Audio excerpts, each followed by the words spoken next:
Korintiklarga yozilgan birinchi xat, birinchi bob. Xudoning irodasi bilan Ayşo Masihning elchisi bo'lishga chaqirilgan menki Pavlustin va men orqali qarindishimiz Sostenistin Korint shahridagi Xudoga mansub bo'lgan e'tiqodchilar jamoatchiligiga salom. Ayşo Masihga ibodat qilayotgan har qaysi joydagi kishilarga o'xshash sizlarmi bizning va ularning Rabbi bo'lgan Ayşo Masih orqali Xudo tarafidan pok qilinib, Xudoning muqaddas xalqi bo'lishga chaqirildinglar. Xudo otimiz va Rabbimiz Ayşo Masih sizlarga mehr shafqat va omonlik ato qilg'ay. Sizlar Ayşo Masihga mansub bo'lganlar uchun Xudo sizlarga mehr shafqat ato qildi. Shu sababdan men sizlar uchun doim Xudoga shukr aytaman. Chunki sizlar Ayşo Masihga mansub bo'lganlar uchun Xudo sizlarga ko'p iltifot ko'rsatib, sizlarni o'zi haqida mo'l bilimga va bu bilimni boshqalarga yetkazadigan so'z qobiliyatiga ega qildi. Bu men sizlarga yetkazgan Ayşo Masih to'g'risidagi xush xabarning haqiqiy ekanligini isbotlaydi. Sizlar Rabbimiz Ayşo Masihning qaytib kelishini intizorlik bilan kutayotgan mush kunlarda muqaddas ruh ato qilgan hech qanday hadiyadan kam qolmadinglar. Sizlarning Ayşo Masih qaytib kelgan kunda ayibsiz bo'lishinglar uchun Xudo e'tiqodinglarni to oxirigacha mustahkamlaydi. Sizlarni o'g'li, ya'ni Rabbimiz Ayşo Masih bilan zich bog'lashga chaqirgan Xudo cho'qim shunda qiladi. Chunki u ishonchlidir. Qarindoshlar, Rabbimiz Ayşo Masihning nomi bilan hammanglarni intifoqlashishga, bo'linmaslikka, bir niyat, bir maqsadda bilishishga undayman. Qarindoshlarim, Chloening oilasigilardan anglashimcha, e'tiqodchilar jamoatchiliginglarda talash tortishlar bor ekan. Demakchi bo'g'nim, anglasam, ba'zilaringlar men Pavlus tarafdori, ba'zilaringlar men Apollos tarafdori, ba'zilaringlar bo'lsa men Petrus tarafdori, ya'ni ba'zilaringlar men Ayşo Masih tarafdori deb yuribsizlar. Ajabo, Ayşo Masihni parchalash mumkinmi? Sizlar uchun Kristga muhlangan odam menmidim? Sizlar mening nomim bilan cho'mildirganmidinglar? Men oranglardan Krispus bilan Gaiusdan boshqa hech qaysinglarni cho'mildirmaganligim uchun Xudoga shukr aytaman. Shuning uchun hech kim Pavlusning nomi bilan cho'mildirildim deyolmaydi. Durust. Yana Istipanosning oilasigilarni cho'mildirdim. Bulardan boshqalarni cho'mildirmaganligimni eslolmayman. Ayşo Masih meni kishilarni cho'mildirishga emas, balki xush xabarni yetkazishga avatdi. Men bu vazifani o'rinlashda notiqlik qilib, inson tarafidan dono sanalgan so'zlarni ishlatmadim. Agar men bundoq so'zlarni ishlatsam, Ayşo Masihning Kristga qurbonligi to'g'risidagi xush xabarining kuch-qudrati yo'qolib ketgan bo'ladi. Ayşo Masihning Kristga qurbonligi to'g'risidagi bu xush xabar mangulik o'limga yuz tutganlarga nisbatan bir ahmoqonlikdir. Lekin qutqizilish yo'lida mengayotgan bizlar uchun u Xudoning bizni qutqizadigan kuch-qudratidir. Muqaddas yozmalarda mundaq yozilgan: o'zlarini donishmand sanaydiganlarning donoligini yo'q chiqiraman. o'zlarini aqlliq chog'laydiganlarning aqlini bekor qilaman. Undaqda, qani u inson tarafidan dono sanalganlar, qani u o'zini aqlliq sanaydigan o'limalar, qani u bu zamondagi faylasuflar. Xudo bu dunyodagi donolikning amaliyotda ahmoqonlik ekanligini ko'rsatmagan emasmi? Chunki Xudo o'zining donoligi bilan shuni belgilaganki, insonlar o'z aql farosatiga toyinib, hargiz Xudoni taniyolmaydi. Xudoning irodasi bo'lsa, ahmoqonlik deb qaralgan bu xush xabar orqaliqla o'ziga e'tiqod qilganlarni qutqizishdir. Yahudiylar bu xush xabarning rostligining mo'jizalar orqali isbotlanishini talab qiladi. Greklar bo'lsa, bu dunyodagi donolikni qo'g'lashqashqa, bu xush xabar ularni jalb qilolmaydi. Shundaqdimi, biz yetkazayotgan xush xabar yanila Ayso Masihning Kristga mixlanib, qurbon bo'lishidan iboratdir. Yahudilar uni haqorat deb qarsa, Greklar uni ahmoqonlik deb qaraydi. Holbuki, mayli Yahudi yoki Yahudi emaslar bo'lsin, Xudo tarafidan chaqirganlarning hammasi Ayso Masihning Kristga mixlanib o'lishini Xudoning kuch-qudrati va donoligi deb biladi. Chunki Xudoning bu donoligini insonlar nodonlik deb hisoblagan bo'lsa-mu, bu nodonlik ularning donoligidan ustun. Xudoning bu kuch-qudratini insonlar ojiz deb hisoblagan bo'lsa-mu, bu ojizlik ularning kuch-qudratidan kuchlikdir. Qarindoshlar, Xudo tarafidan chaqirgan vaqtdagi ahvolinglarni eslab ko'ringlar. Ko'pchiliklar bu dunyoning o'lchimi bo'yicha qaraganda aqllar, kuchliklar yoki oqsumaklardan emas edinglar. Lekin Xudo bu dunyoning o'lchimi bo'yicha aql sanalganlarni hijolatchilikda qoldirish uchun insonlarning ichidagi nodon hisoblanganlarni tanladi. Bu dunyoning o'lchimi bo'yicha kuchlik sanalganlarni hijolatchilikda qoldirish uchun Xudo insonlar ojiz deb qaralganlarni tanladi. Xudo bu dunyoda muhim deb qaralgan ishlarning o'zining nazarida hech narsa emasligini ko'rsatish uchun ahamiyatsiz, qadrsiz deb qaralgan va ko'zga ilinmaydigan ishlarni tanladi. Buningdagi maqsad Xudoning oldida hech qanday odamning men tanlashga arziyman deb maqtan olmasligidir. Sizlar Xudoning irodasi bo'yicha Ayso Masihga mansub bo'ldinglar. Xudo uni bizning donoligimizning manbasi qildi. Biz Ayso Masih orqali Xudo oldida haqqoniy odam deb jakarlandik. U bizni pok qilib, gunohning qulligidan ozod qildi. Shuning uchun muqaddas yozmalarda maqtanganlar Rabbimiz bilan maqtansin deb yozilgan. 2. bob.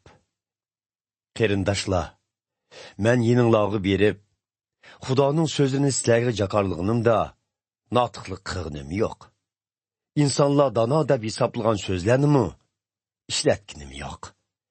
Chunki oranglardagi vaqtimda faqat Ayso Masih va uning Kristga mixlanganligidan boshqa bir narsa demaslikni qaror qilgan edim.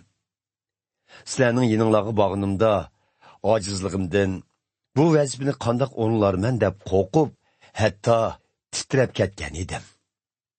Men sizlarga xush xabar yetkazib, ta'lim berganimda insonlar dono deb hisoblaydigan, sizlarni qoyil qila oladigan so'zlarni ishlatmadim. Lekin muqaddas ruh o'zining kuch-qudratini ko'rsatib, men yetkizgan xush xabarning haqiqatan Xudoning kelganligi haqida sizlarga ishonch berdi. Bunda qilishdagi maqsadim e'tiqodinglar insonlarning donoligiga emas, balki Xudoning kuch-qudratiga asoslansin degandan iborat edi. Albatta, Ayso Masihga e'tiqod qiluvchilar bizning yetkazayotganlarimizda donolikning borlig'ini to'nib yetalaydi. Biroq bu donolik dunyoning donoligi emas, shundaqla bu dunyoning zavolliqqa yuz tutgan huquqdorlarning donoligimi emas. Aksicha, Xudoning insonlarga burun oshkorlanmagan donoligidir. Bu donolikni Xudo dunyoni yaratishdan ilgari bizning arishdagi shon sharafga erishishimiz uchun oldin ola belgilagan. Bu donolikni bu dunyoning huquqdorlaridan hech qaysisi tushunib yetmidi. Tushunib yetgan bo'lsa-di, ulug'liqni egisi bo'lgan Rabbimizni kresga mixlamagan bo'ladi. Holbuki muqaddas yozmada yozilganidek, Xudoni so'yganlarga Xudoning tayilganlari dal hech qanday ko'z ko'rib boqmagan, hech qanday quloq anglab boqmagan, hech qanday odam o'ylab boqmagan narsalardir. Lekin Xudo bu sirlarni bizga muqaddas ruh orqali oshkorladi. Chunki muqaddas ruh hamma ishni, hatto Xudoning cho'nqur o'y fikrlarini mu biladi. Bir odamning qalbidagi o'ylarini shu odamdan boshqa hech kim bilolmaganidek, Xudoning qalbidagi o'ylarini mu Xudoning ro'yidan boshqa hech kim bilolmaydi. Biz bo'lsak, bu dunyoning aqlligini emas, balki Xudoning muqaddas ro'yini qabul qildik. Shunga biz Xudoning bizga sehirlik bilan ato qilgan mehr shafqatini tushunalaymiz. Bu mehr shafqat to'g'risida so'zlaganimizda dunyodagi donolardan o'rgangan so'zlarni emas, balki muqaddas ruh orqali o'rgangan so'zlarni ishlatamiz. Biz bundaq so'zlar bilan Xudodan kelgan haqiqatlarni tushundiramiz. Lekin qalbida Xudoning ro'yi bo'lmagan kishilar Xudoning ro'yi ato qilgan bu haqiqatlarni qabul qila olmaydi. Shundaqla bu ishlar ularga bema'ni tuyuladi. Bundaq kishilar bu ishlarni tushunolmaydi, chunki bu ishlarni faqat Xudoning ro'yining yordami orqali tushungili bo'ladi. Qalbida Xudoning ro'yi bor bo'lgan kishi hamma ishqa baho beralaydi. Lekin uningga qalbida Xudoning ro'yi bo'lmagan hech qanday kishi baho beramaydi. Muqaddas yozmalarda mundaq yozilgan: Parvardigorning o'y fikrlarini kim bilalisun? Uningga kim yo'l ko'rsatalisun? Lekin biz bo'lsak, Xudoning o'y fikrlarini tushunalaymiz. Chunki bizning o'y fikrimiz Ayso Masihnikiga o'xshashdir. Masihnikiga 3-bob. Qarindoshlar, men oranglarda bo'lgan chig'imda sizlarga muqaddas ruhning yetakchiligida yashayotganlarga ta'lim bergandek ta'lim berolmadim. Aksicha, sizlarga gunohning ilkida yashayotganlarga yoki e'tiqod jihatda xuddi buvoqlarga o'xshash odamlarga so'zlagandek so'zlashga majbur bo'ldim. Men sizlarga bergan ta'lim cho'nglarning o'ziga emas, balki u xuddi buvoqlar ichadigan sutga o'xshaydi. Bunda qilishimdagi sabab, sizlar yirik yemakni yeyolmadinglar. Hozirmi yeyolmayapsizlar. Chunki sizlar texchi gunohning ilkida yashayapsizlar. Oranglardagi hasadxo'rlik va jidal majrolarning bo'lishi buni isbotlamamdi.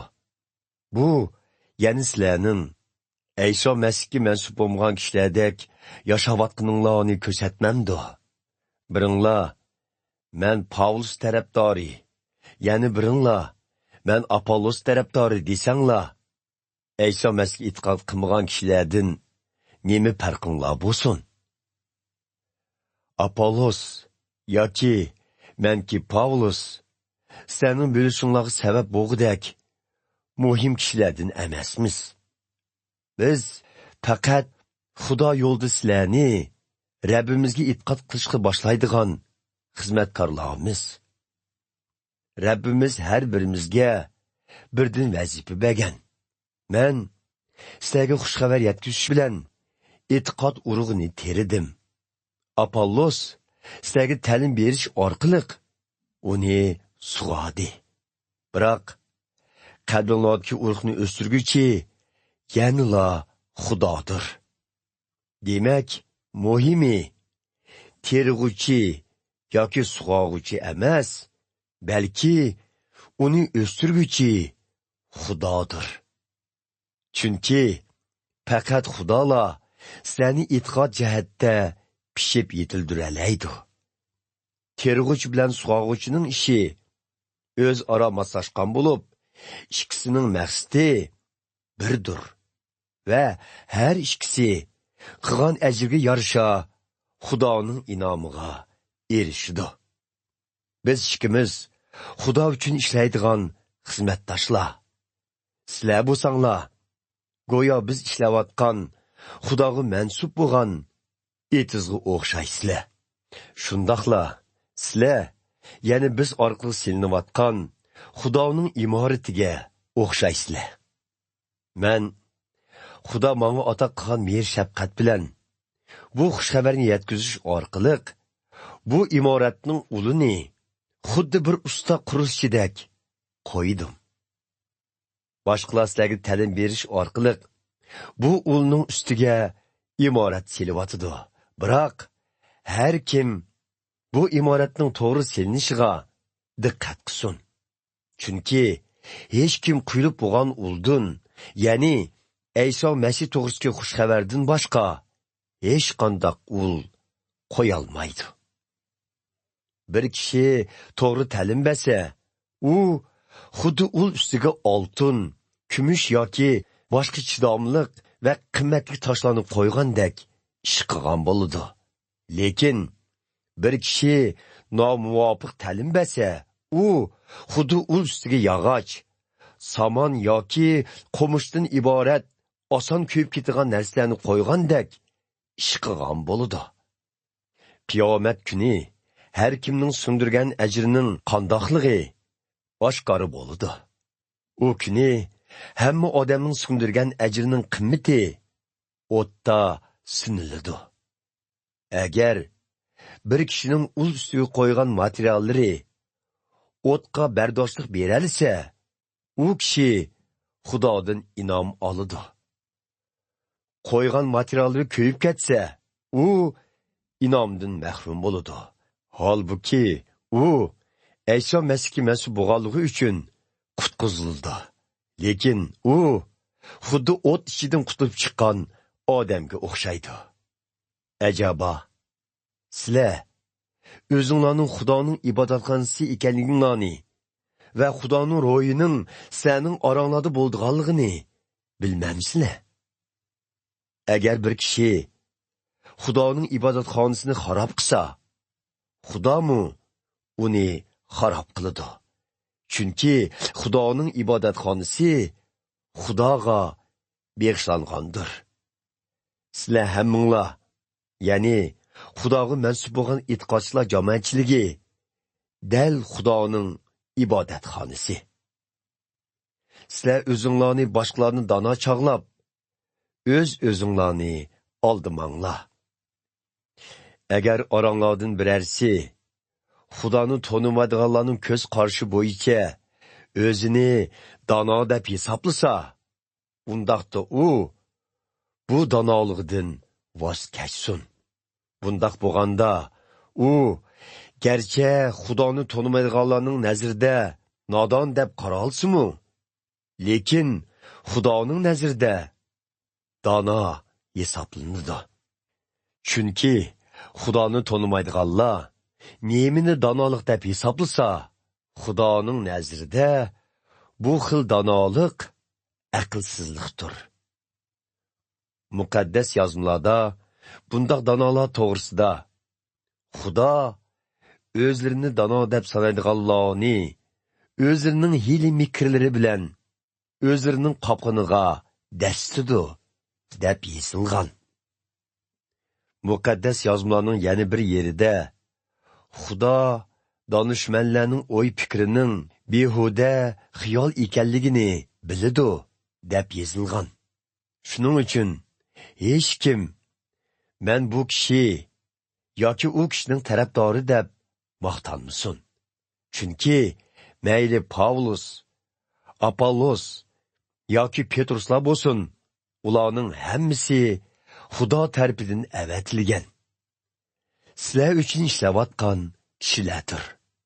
Hatto bu dunyo, hayot mamotliq, hozir yoki kelgusi bo'lsin, hammasi sizlarga mansubdir. Sizlar bo'lsanglar, Ayso Masihga, Ayso Masih bo'lsa, Xudoga mansubdir. Mansubdir. 4-bob. Shundaq ekan, sizlar bizni faqat Ayso Masihning xizmatkorlari deb qarshinglar kerak.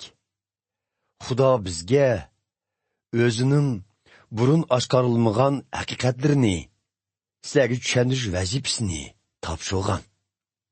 Biror vazifani ijro qiluvchilardan talab qilindigini ishonchlik bo'lishdir. Sizlar aytinglarchu, men ishonchlik xizmatkormi? Kishilar menga qandoq baho bersa beraversin. Ishqilib, ularning bahosi menga nisbatan arzimas bir ishdir. Hatto o'zimga baho bermayman. Men o'z xizmatimda xatolik yo'q deb qarasammi, lekin bu fikrim o'zimni oqlay olmaydi. Xizmatimni baholug'uchi faqat Rabbimdir. Shuning uchun Rabbimiz qaytib kelmaguncha boshqalarning xizmatiga baho bermanglar. Chunki u qaytib kelganda kishilarning qorong'ulik ichida yoshirilgan barliq ishlarini yorug'likka chiqaradi va insonlarning qalbidagi maqsadlarini oshkorlaydi. U chaqda Xudo har kimni o'ziga tegishli maqtashga sazovar qiladi. Qarindoshlar, sizlarning manfaatinglar uchun bu ishlarga o'zimni va Apollosni misol qildim. Mening maqsadim sizlarning muqaddas yozmada yozganlarga xiloflik qilmanglar degan so'zning ma'nosini tushunib, birimizni, ya'ni birimizdan ustun baholab maqtanmasliginglar uchundir. Nemishqa sizlar o'zinglarni boshqalardan ustun deb qaraysizlar? Ajaba, sizlarda bor bo'lgan barliq iltifotlar Xudo tarafidan berilmaganmi? Undaqda sizlar nemishqa bu iltifotlarga xuddi o'zinglarga tayinib erishgandek vaqtinsizlar? Sizlar hozir biz muhtoj bo'lgan hamma iltifotlarga ega bo'ldik, e'tiqod jihatdagi barliq qobiliyatlarga erishdik deb o'ylaydi ekansizlar-da. Sizlar o'zinglarcha ko'ranglab, bizni ko'zga ilmoy, o'zinglarla podshodek bo'lyapsizlar-da. Men haqiqatanmi sizlarning Xudoning podsholigida hukm surishinglarni umid qilaman. Chunki rostli shundoq bo'lgan bo'lsanglar, bizmi sizlar bilan birga hukm surgan bo'latdik. Lekin meningcha Xudo biz elchilarni eng tuvan o'ringa qo'ydi. Chunki biz xuddi o'limga hukm qilinib, sazoyi qilingan mahbusodek butkul koinot, ya'ni farishtalar va insonlar oldida tomoshaga qoldik. Biz Ayso Masihga mansub bo'lganligimiz uchun ko'pchilik tarafidan nodonlar deb qaraldik. Lekin sizlar bo'lsanglar, Ayso Masihga mansub bo'lganliginglar uchun o'zinglarni aqlliq deb qarayatsizlar. Biz ojiz deb qaraldik. Lekin sizlar bo'lsanglar, o'zinglarni e'tiqodimiz kuchlik deb hisoblayapsizlar. Sizlar hurmatga sazovor bo'ldinglar. Lekin biz bo'lsak kamsitildik. Biz ta hozirgacha pat-patla och yalang'och, urib so'qilish, sarson sargandonlikda yuriyapmiz. Ikki biligimizga toyinib, ishlab, jon beqiyapmiz. Bizga til ahonat qilganlarga baxt tilayapmiz. Ziyonkashlikka uchrasak, bardoshlik beryapmiz. Tuhmat qilinsak, mehribonlarcha javob qaytaryapmiz. Biz ta hozirgacha dunyoning axliti, insonlarning supurindisi deb qaralyapmiz. Bu so'zlarni eshitishga maqsadim sizlarni xijil qilish emas, balki sizlarni so'yimlik farzandlarim deb qarab, sizlarga ta'lim berishdir. Ayso Masihga bog'langan yangi hayotinglarda sizlarga ta'lim berguvchilar ko'p bo'lsa-mu, lekin otanglar faqat men birla. Chunki sizlar men yetkazgan xush xabarni qabul qilganda, men sening e'tiqod jihatdagi otanglar bo'ldim. Shuning uchun sizlarning meni ulgu qilishinglarni o'tinaman. E'tiqod yo'lida o'z o'g'limdek qadrlik va ishonchli bo'lgan Timotiyni mushundaq qilishinglarga yordam bersin deb yeninglarga avatman. U sizlarga mening Ayso Masihga mansub bo'lgan yangi hayotimni qandoq o'tkazganligimni eslatdi. Bu dal mening har qaysi joylardagi jamoatchilikka o'yatganlarim bilan birdek. Oranglarda ba'zilar meni yenimizga kelmaydi deb o'ylab takabburlik qilyapti. Lekin Xudo buyursa, yaqinda cho'qim yeninglarga boraman. O chaqda bu haqavurlarning nemini so'zlaydiganligini emas, balki ularda muqaddas ruhning kuch-qudratining zodi bor yoki yo'qligini ko'rib boqaman. Chunki Xudoning podshohligi so'z orqali emas, balki muqaddas ruhning kuch-qudrati orqali ayon bo'ladi. Sizlarga tayoq elib boraymi? Yoki mehr muhabbat va muloyimlikmi? Qaysisini xohlaysizlar? 5-bob. Men haqiqatan oranglarda jinsiy axloqsizlikning bor ekanligini angladim. Bu xil axloqsizlik hatto putparastlarning ichidimi pushurmaydi. Biri o'gay onasi bilan davomliq bir o'rinda yetibdi. Shundoq turuqliq sizlar yana e'tiqodimiz kamolatga yetdi deb maqtanib yursizlar. Sizlar bu ishga qattiq qayg'urib, bunday qilg'uchini oranglardan qo'g'lab chiqarishinglar kerak emasmi? Men sizlardan yiroqda bo'lsam-mu, qalbim sizlar bilan billa. Xuddi men oranglarda turgandek, bu gunohni sodir qilg'uchini Rabbimiz Aysoning nomi bilan ko'nglimda so'roq totdim. Shunga sizlar hamma e'tiqodchilarni chaqirib, Rabbimiz Aysoning nomi bilan bir yerga jam bo'lganda, menimi sizlar bilan birga deb qarab, Rabbimiz Aysoning kuch-qudrati bilan u odamni e'tiqodchilar jamoatchilikdan qo'g'lab chiqarib, shaytonning ilkiga qaytaringlar. Buning bilan u yomon yo'ldan yenib, gunohkor tabiatning kuchidan qutulib, Rabbimiz Ayso qaytib kelgan kuni qutqizilsin. Sizlarning maqtanishinglar to'g'ri emas. Kichikkina xemirturuch butun xemirni bo'ldirlaydi degan so'zni yaxshi bilasizlar-ku. Shunga jamoatchilikning pok bo'lishi uchun bundaq gunohkorni oranglardan chiqib etinglar. Sizlar olli burun poklangansizlar. Chunki o'tib ketish yetining qurbonlik qo'si bo'lgan Ayso Masih bizning gunohlarimizning kechirim qilinishi uchun qurbonlik qilingan.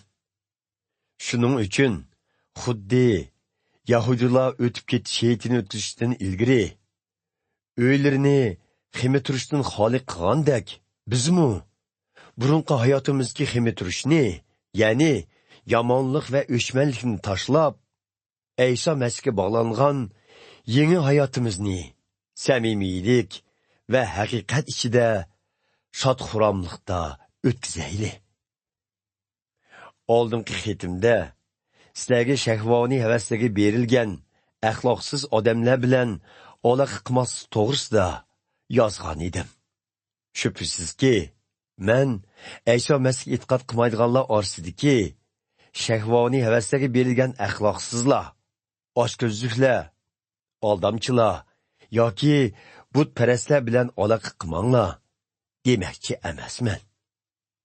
Agar shundoq degan bo'lsam, bu dunyodan ayrilishga majbur bo'latdinglar. Lekin hozir men o'zini e'tiqodchi deb otib olgan, amaliyotda shahvoniy, ochko'z, butparast, tuhmatxo'r, haroqkash yoki aldamchi kishilar bilan aloqa qilmasliginglarni, hatto ular bilan hamdostxonmi bo'lmasliginglarni yozdim. Chunki e'tiqodchilar jamoatchiligining a'zosi emaslarni so'roq qilishga bizning nima huquqimiz bor? Ularni Xudo o'zi so'roq qiladi. Lekin e'tiqodchilar jamoatchiligining a'zolarini so'roq qilishga bizning huquqimiz bor. Shunga muqaddas yozmada yozilganidek, yomonlik qilguvchini oranglardan qo'g'lab chiqaringlar. 6-bob. Oranglarda bir e'tiqodchining, ya'ni bir e'tiqodchi ustidan da'volari bo'lsa, uni e'tiqodchilarning bir taraf qilishiga topshirmay, Xudoni tonimaydigan so'roqchiga arz qilib bog'ini qandoq bo'lg'ini? Ayso Masih qaytib kelgandan keyin bu dunyoni so'roq qildiganlarning Xudoning muqaddas xalqi ekanligini bilmamsizlar. Sizlar dunyoni so'roq qildiganlardan ekansizlar. Undaqda bunda kichkina da'volarni bir talab qilishga yorimamsizlar. Kelgusida farishtalarni so'roq qildiganliginglarni bilmamsizlar. Shundoq ekan, hozirgi turmushinglarda e'tiqodchilar orasidagi kichik da'volarni hal qilishni cho'qim bilishinglar kerak. Shundoq turuqliq oranglarda da'volar ko'rilganida, nemishqa uni hal qilish uchun Ayso Masihni tonimaydigan, e'tiqodchilar jamoatchiligi bilan o'xshamaydigan ko'z qarashda bo'lgan so'roqchilarga borisizlar. Bu nima degan sharmanda ish? E'tiqodchilar orasida bu da'volarni hal qilgudek farosatli biror kishi yo'qmi? Ya'ni kelib, sizlar qarindoshlar bir-biringlar bilan da'volashyapsizlar. Ya'ni kelib, e'tiqodsizlar oldida da'volashyapsizlar.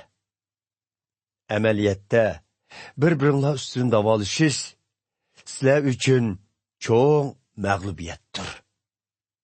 Undaq qilishdan ko'ra o'zaro ba'zi bir nohaqlikka uchrarsanglar yoki oz to'la aldansanglar nima bo'pti?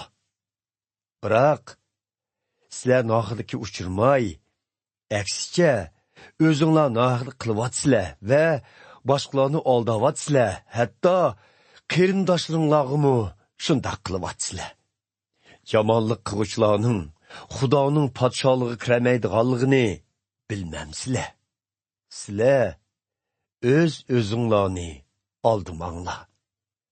Barliq jinsi axloqsizlik qiluvchilar, butparastlar, zinaxo'rlar, hazlaklar, er bilan er yoki ayol bilan ayol aro jinsi munosabat qiluvchilar, o'g'irlar, oshko'zlar, aroqkashlar, tuhmatxo'rlar va aldamchilarga Xudoning podshohligida o'rin yo'q. Ba'zilaringlar burun mana shundoqlardan edinglar. Lekin Rabbimiz Ayso Masihning kuch-qudrati va Xudoning ruhi orqali gunohinglar yuyilib, Xudoga ataldinglar va Xudo tarafidan haqqoniy odam deb jakarlandinglar. Ba'zilar Xudo tarafidan ma'ni qilingan bo'lsa, nima qilaman desam, o'z ixtiyorim deyishi mumkin. Lekin hamma ish foydali bo'lamaydi. Nima qilaman desam, o'z ixtiyorim deyilsa-mu, lekin hech narsaga qul bo'lmasligimiz kerak. Tamoq qo'saq uchun, qo'saq tamoq uchun deganlik to'g'ri. Lekin ba'zilar xuddi shuningdek jinsiy axloqsizlikmi tan uchundir deb qaraydi. Bunda qarash to'g'ri emas. Qo'saq va tamoq faqat bu dunyoda bo'lib, Xudo har ikkilisini yo'qtidi. Tenimiz bo'lsa, u dunyodami bo'ladi. Bilishinglar kerakki, tenimiz u jinsiy axloqsizlik uchun emas, balki Rabbimiz uchundir. Rabbimiz bo'lsa, tenimizning ehtiyojini ta'minlaydi. Xudo o'z qudrati bilan Rabbimizni tirildigandek, bizni-mu tirildirdi. Bizning tenimizning Ayso Masihning tenining a'zolari ekanligini bilmamsizlar? Undaqda oranglarda biri Ayso Masihning tenining asosi bo'lgan o'z tenini bir fohisha ayolning teni bilan birlashtirsa bo'lamdi? Hargiz bo'lmaydi. Fohisha ayol bilan birga bo'lgan kishining uning bilan bir tan bo'lganligini bilmamsizlar? Chunki muqaddas yozimlarda ayol to'g'riliq ikkisi bir tan bo'ladi deyilgan. Vaholanki Rabbimiz bilan birlashgan kishi bo'lsa, uning bilan ruhiy jihatda bir bo'ladi. Shuning uchun jinsiy axloqsizlikdan yiroq bo'linglar. İnsanlar sodir qilgan boshqa gunohlarning hammasi tanning sirtida bo'ladi.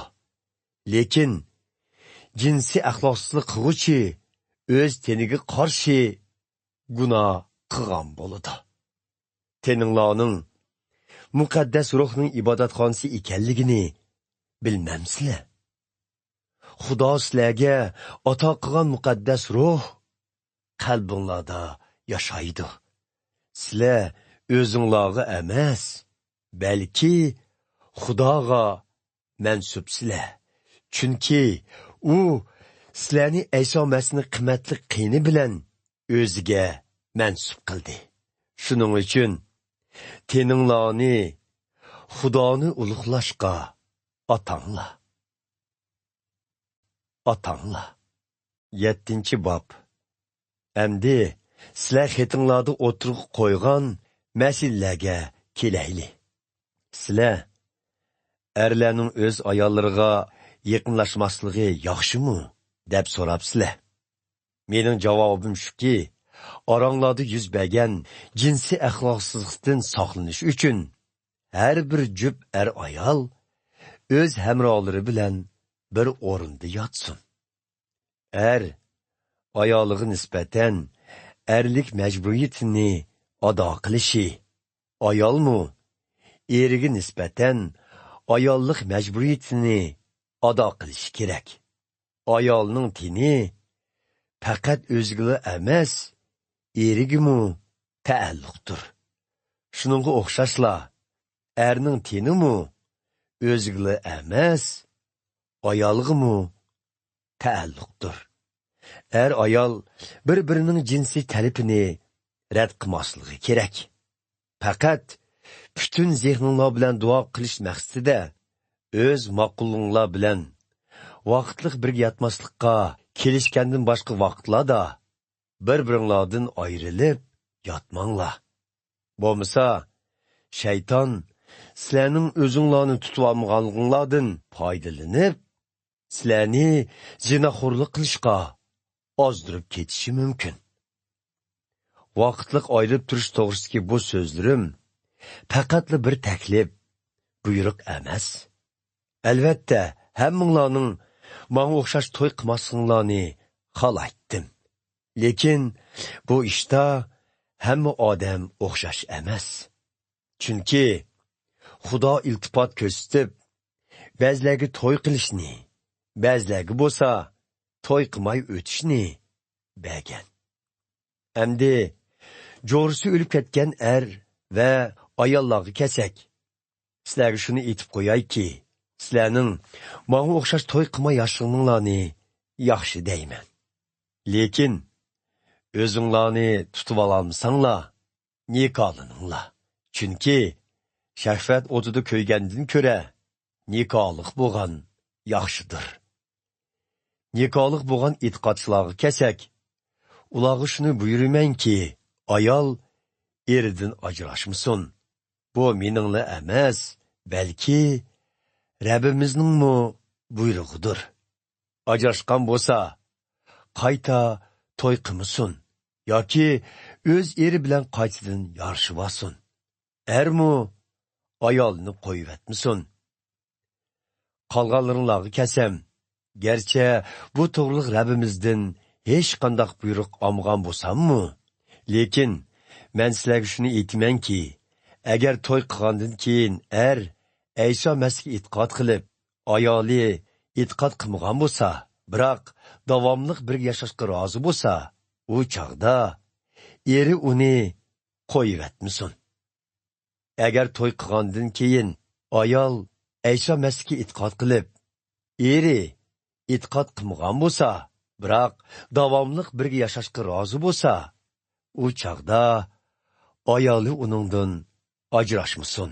Chunki Ayso Masihga e'tiqod qilmagan hamrohi, uning e'tiqodchi eri yoki ayoli orqali Xudo tarafidan qabul qilinib, ularning nikohi Xudoning nazarida yanila pok bo'ladi. Undaq bo'lmaganda ularning farzandlari napok bo'ladi. Amaliyotda pokdir. Biroq e'tiqod qilmagan taraf ayrilman desa, ayrilsin. E'tiqodchi bo'lsin yoki ayol bo'lsin, bundaq ahvolda o'z nikohini zo'rlab davomlashtirishining hojati yo'q. Vaholanki, Xudo sizlarni hamroyinglar bilan inoqlikda yashashga chaqirgan. Ey e'tiqodchi ayol, balkim ering sen orqali Ayso Masihga e'tiqod qilib qutqizilishi mumkin. Ey e'tiqodchi balkim ayoling sen orqali Ayso Masihga e'tiqod qilib qutqizilishi mumkin. Har kim Xudo tarafidan chaqirilganda, Rabbimiz Ayso uningga ata qilgan salohiyat bo'yicha yashayversin. Buni hamma e'tiqodchilar jamoatchiligiga buyurayman. Masalan, bir kishi Xudo tarafidan chaqirishdan burun Yahudi diniga kirish uchun xatni qilingan bo'lsa, u buni yoshirmasin. Bir kishi Xudo tarafidan chaqirilganda xatni qilinmagan bo'lsa, shundoq turaversin. E'tiqod qilguvchining xatni qilingan yoki qilinmaganligi muhim emas, eng muhimi uning Xudoning amrlariga amal qilishidir. Har kim Xudo tarafidan chaqirilganda qandoq salohiyatda bo'lgan bo'lsa, shu salohiyatni saqlasin.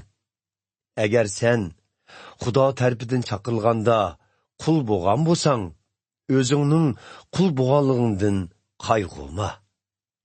Lekin hur bo'lalsang, fursatni qo'ldan berma. Xudo tarafidan chaqilgan kishi qul bo'lsa, u Rabbimiz Aysoga mansub bo'lganligidan ruhiy jihatda ozod qilgan erkin odamga aylanadi. Shuningdek, Xudo tarafidan chaqilgan kishi erkin odam bo'lsa, u Ayso Masihga itoat qilganligidan uning quliga aylanadi. Xudo Ayso Masihning qimmatli qini bilan sizlarni gunohning ilkidan hurlikka chiqardi.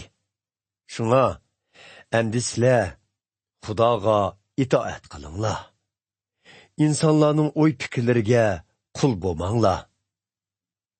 Qarindoshlar, har kim Xudo tarafidan chaqilganda qandoq salohiyatda bo'lgan bo'lsa, Xudoga bog'langan yangi hayotida shu bo'yicha yashasin.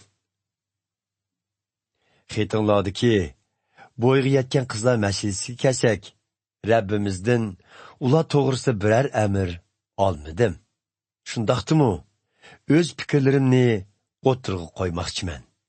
Rabbimiz menga rahim shafqat ko'rsatganligi uchun mening so'zlarim ishonchlidir. Men shundaq qaraymanki, bugungi qiyinchiliklarga nazar solganda, har kim Ayso Masihga e'tiqod qilgan chog'dagi salohiyatida qog'ini yaxshi. O'ylangan bo'lsang, ayolingni qo'yib etishni o'ylama. O'ylangan bo'lsang, o'ylanaman dema. Lekin o'ylansangmi, gunoh qilgan bo'lmaysan. Bo'yga yetgan qizlarmi erga tegsa, gunoh qilgan bo'lmaydi. Biroq nikohlik bo'lganlarning kunlik turmushda xilma-xil qiyinchiliklari bo'ladi. Men sening bu qiyinchiliklardan saqlanishinglarni xohlayman. Qarindoshlar, shuni demoqchimanki, Xudoga xizmat qiladigan vaqtimiz qisdir. Bundan keyin Xudoga xizmat qilishda o'ylangan erlar o'ylanmagandek butun niyati bilan Xudoga xizmat qilsin. Motam tutish, xushal bo'lish yoki boy bo'lish Xudoga xizmat qilishda hargiz to'solg'i bo'lmasin. Bu dunyo boyliqlardan bahramand bo'layotganlarmi boyliqqa berilib ketmasin.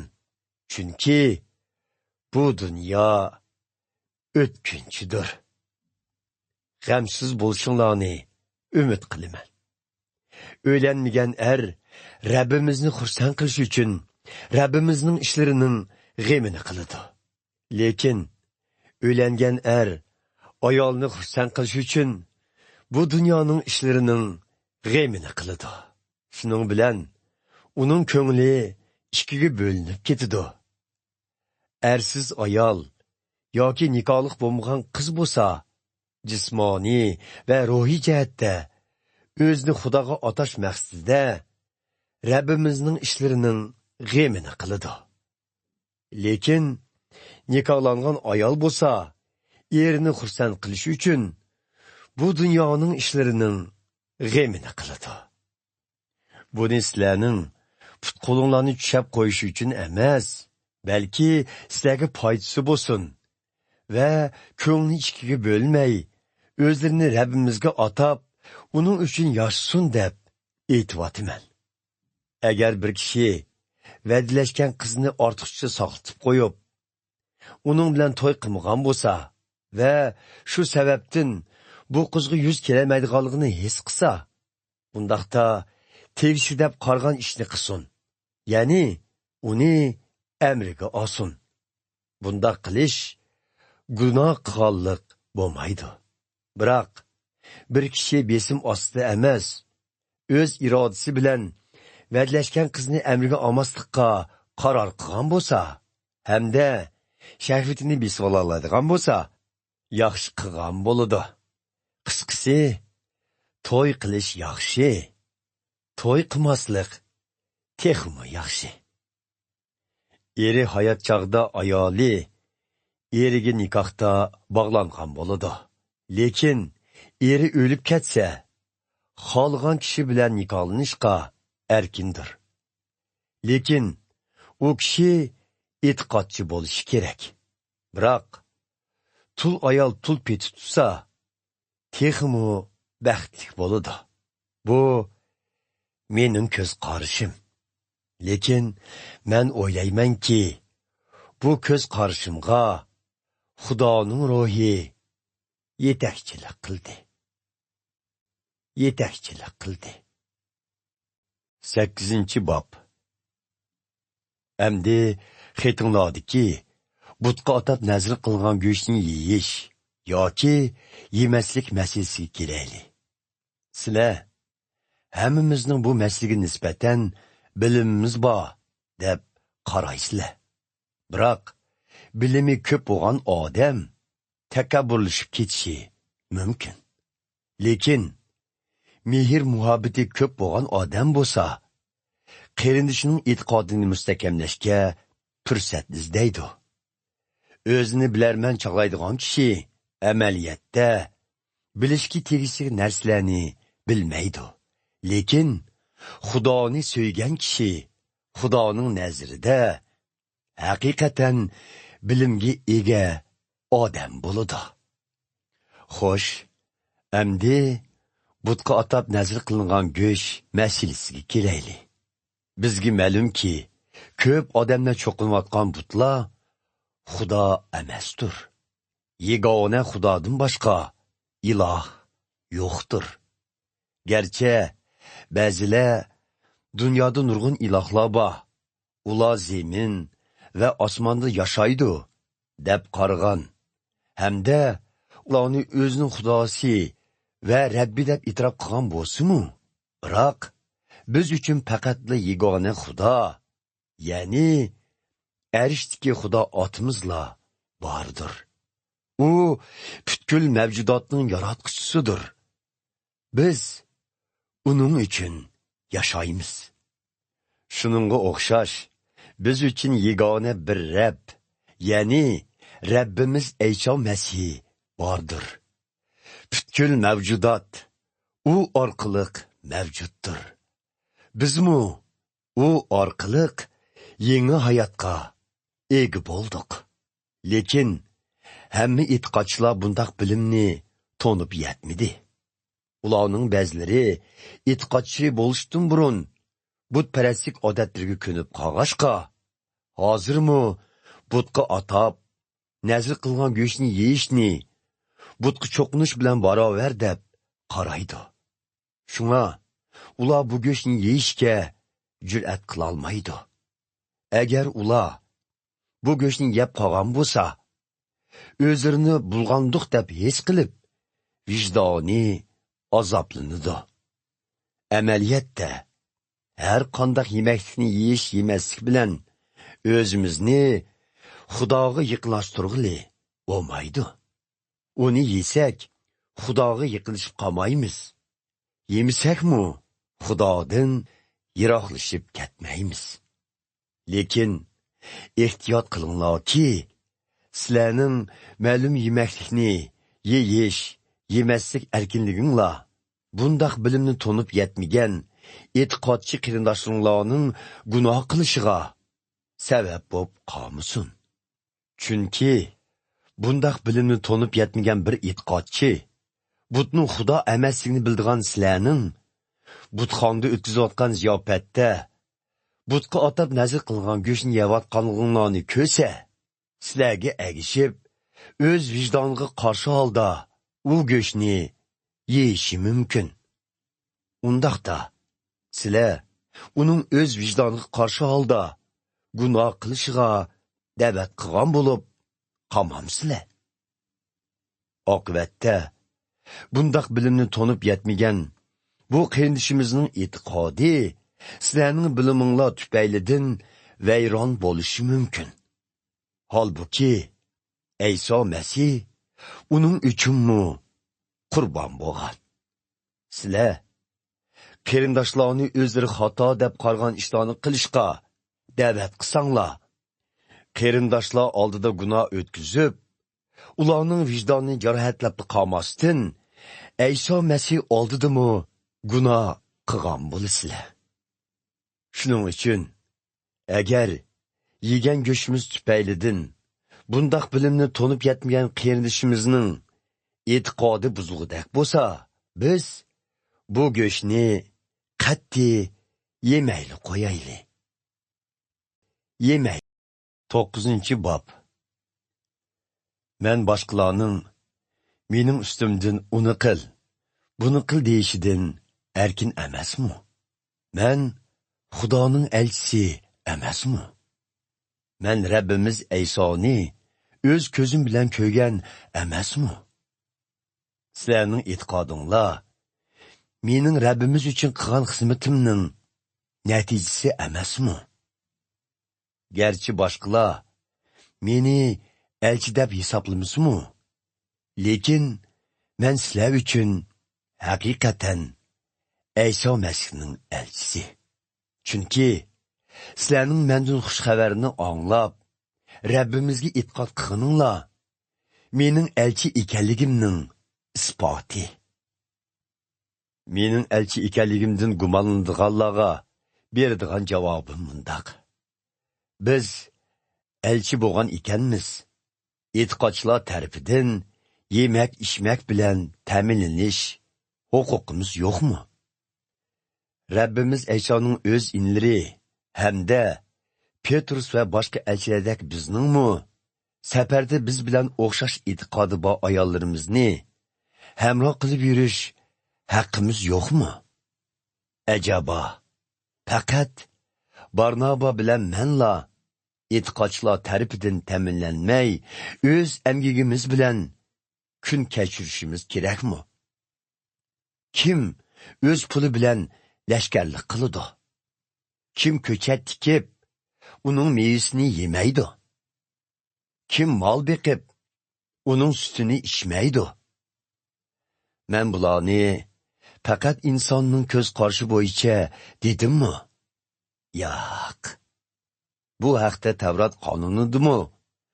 O'xshash deyilgan-ku.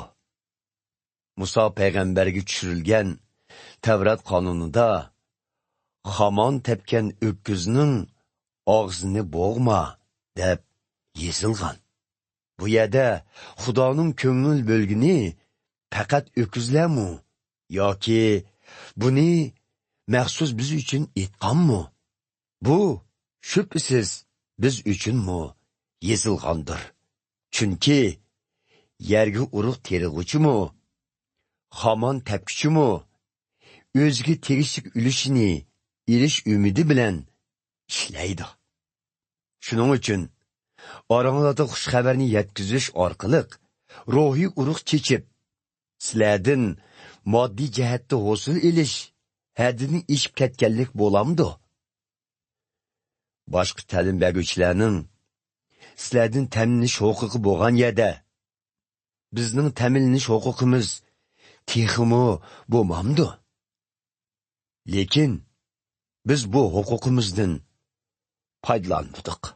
Aksicha, Ayso Masih to'g'risidagi xush xabarning taqilishiga to'solg'i bo'lib qolmasligimiz uchun har qanday ishga bardoshlik beryapmiz. Yerusalimdagi cho'ng ibodatxonada ishlaydiganlarning kishilarning ibodatxonaga elib kelganlari bilan ta'minlanadiganligini va qurbonlik suhbatida vazifada bo'lganlarningmi qilingan qurbonliklardan ulushi borligini bilmamsizlar. Shuningga o'xshash Rabbimiz xushxabarni taqdirlaganlarning turmushi xushxabarni qabul qilganlar tarafidan qamdalsin deb buyurgan edi. Lekin men bu huquqning hech qaysidan foydalanmadim. Hozirmi men bu xatni bu huquqimdan foydalanay deb yozayotganim yo'q. Men o'lishga rozimanki, biroq bu ish uchun maqtanishimning quruq so'z bo'lib kelishiga yo'l qo'ymayman. Xushxabarni taqatqanligimga kelsak, uning bilan maqtanolmayman albatta. Chunki xushxabarni taqitish mening burchim. uni taqatmasam, bo'lmaydi. Agar xushxabarni o'z ixtiyorim bilan taqatgan bo'lsam, Xudodan haq elishim kerak edi. Lekin Xudo bu vazifani menga topshirgan ekan, men buni bir mas'uliyat deb o'rindayman. Undaqda oladigan haqqim nima? U bo'lsa-mu, xushxabar yetkazishda erishga tegishli haqni talab qilish huquqimdan foydalanmay, kishilarni xushxabarga haqsiz ega qilishdir. Men hech kimdan haq olmaganligim uchun ularning talablaridan erkin. Lekin texmi ko'p odamning Ayso Masihga e'tiqod qilishi uchun ko'pchilikning qulidek yashab keldim. Yahudilarning Ayso Masihga e'tiqod qilishi uchun Yahudilar orasida bo'lganimda Yahudilardek yashayapman. Tavrat qonunining ilkidan ozod qilingan bo'lsam-mu, Tavrat qonunining ilkida yashaydiganlarning Ayso Masihga e'tiqod qilishi uchun shu kishilardek yashayapman. Shuningga o'xshash, Tavrat qonuni bilan munosabati yo'q Yahudi emaslar orasida bo'lganimda shu kishilarga o'xshash yashayapman. Bu Xudoning qonunidan chettab ketdim deganlik emas. Chunki men Ayso Masihning qonuniga itoat qilib yashayapman. Xudo to'g'risidagi bilimni to'nib ketmaganlikdan vijdoni osonla azoblanadigan e'tiqodchilarning orasida ularga o'xshash yashayapman. Bunda qilishimdagi maqsad ularning e'tiqodini mustahkamlashdir. Barliq choralarni ishlatib, texmi ko'p kishilarning qutqizilishi uchun mayli men qandoqli kishilarning orasida bo'lay, Xudo meni qilmaganli bo'lsa, shu kishilarning odatlari bo'yicha yashayman. Men texmi ko'p kishilarning bu xushxabarni qabul qilib, uningdan keladigan baxtdan men bilan birga tang bahramon bo'lishi uchun bu ishlarni qilyapman. Yugurish musobaqasiga tushganlarning hammasi yugurgan bo'lsa-mu, mukofotni yolg'iz birli kishining oldiganligini bilasizlar. Sizlarmi Xudoning mukofotiga erishish uchun yengib chiqqan tan harakatchidek yugurishinglar kerak. Musobaqaga tushgan har bir tan harakatchi vaqtlik mukofotga ega bo'lish uchun qattiq mashq qiladi. Biz bo'lsak, mangu chirimaydigan mukofotga ega bo'lish uchun mashq qilamiz. Shuning uchun men nishonsiz yugurayotgan kishidek yugurayotganim yo'q. Shundaqla xuddi bokschiga o'xshash otgan mushtumni bo'sh takizayotganim yo'q. Xushxabarni yetkazib bo'lgandan keyin Xudoning oldida mukofotga erishishga layoqatsiz bo'lib qolmasligim uchun tenimni e'tiqod yo'lida yashashga qattiq ko'ndirib, o'zimni tizginlayapman. 10-bob. Qarindoshlar, Muso payg'ambar zamonidagi ajdodlarimizning Misrdan chiqqanda cho'l bayovonda beshini o'tkazgan kechirmishlarini to'liq tushunishinglarni umid qilaman. Ularning hammasi shu chaqda Xudo ato qilgan yo'l boshlovchi bulutning yetaklashi ostida bo'lib, Xudoning mo'jizasi orqali Qizil dengizdan sog'-salomat mengib o'tdi. Ularning Qizil dengizdan o'tishi xuddi e'tiqodchilarning cho'mildirishni qabul qilgandek bo'lib, ularning hammasi Muso payg'ambarga agashkuchilardan bo'ldi. Ularning hammasi Xudo ato qilgan o'xshash bir yemakni yegan va ruhi toshdan chiqqan o'xshash bir suvni ichgan. Ularga hamroh bo'lib kelgan bu ruhi tosh dal Ayso Masih edi. Shundaqdimi? Ularning ko'pinchisi Xudoni xursand qilmadi.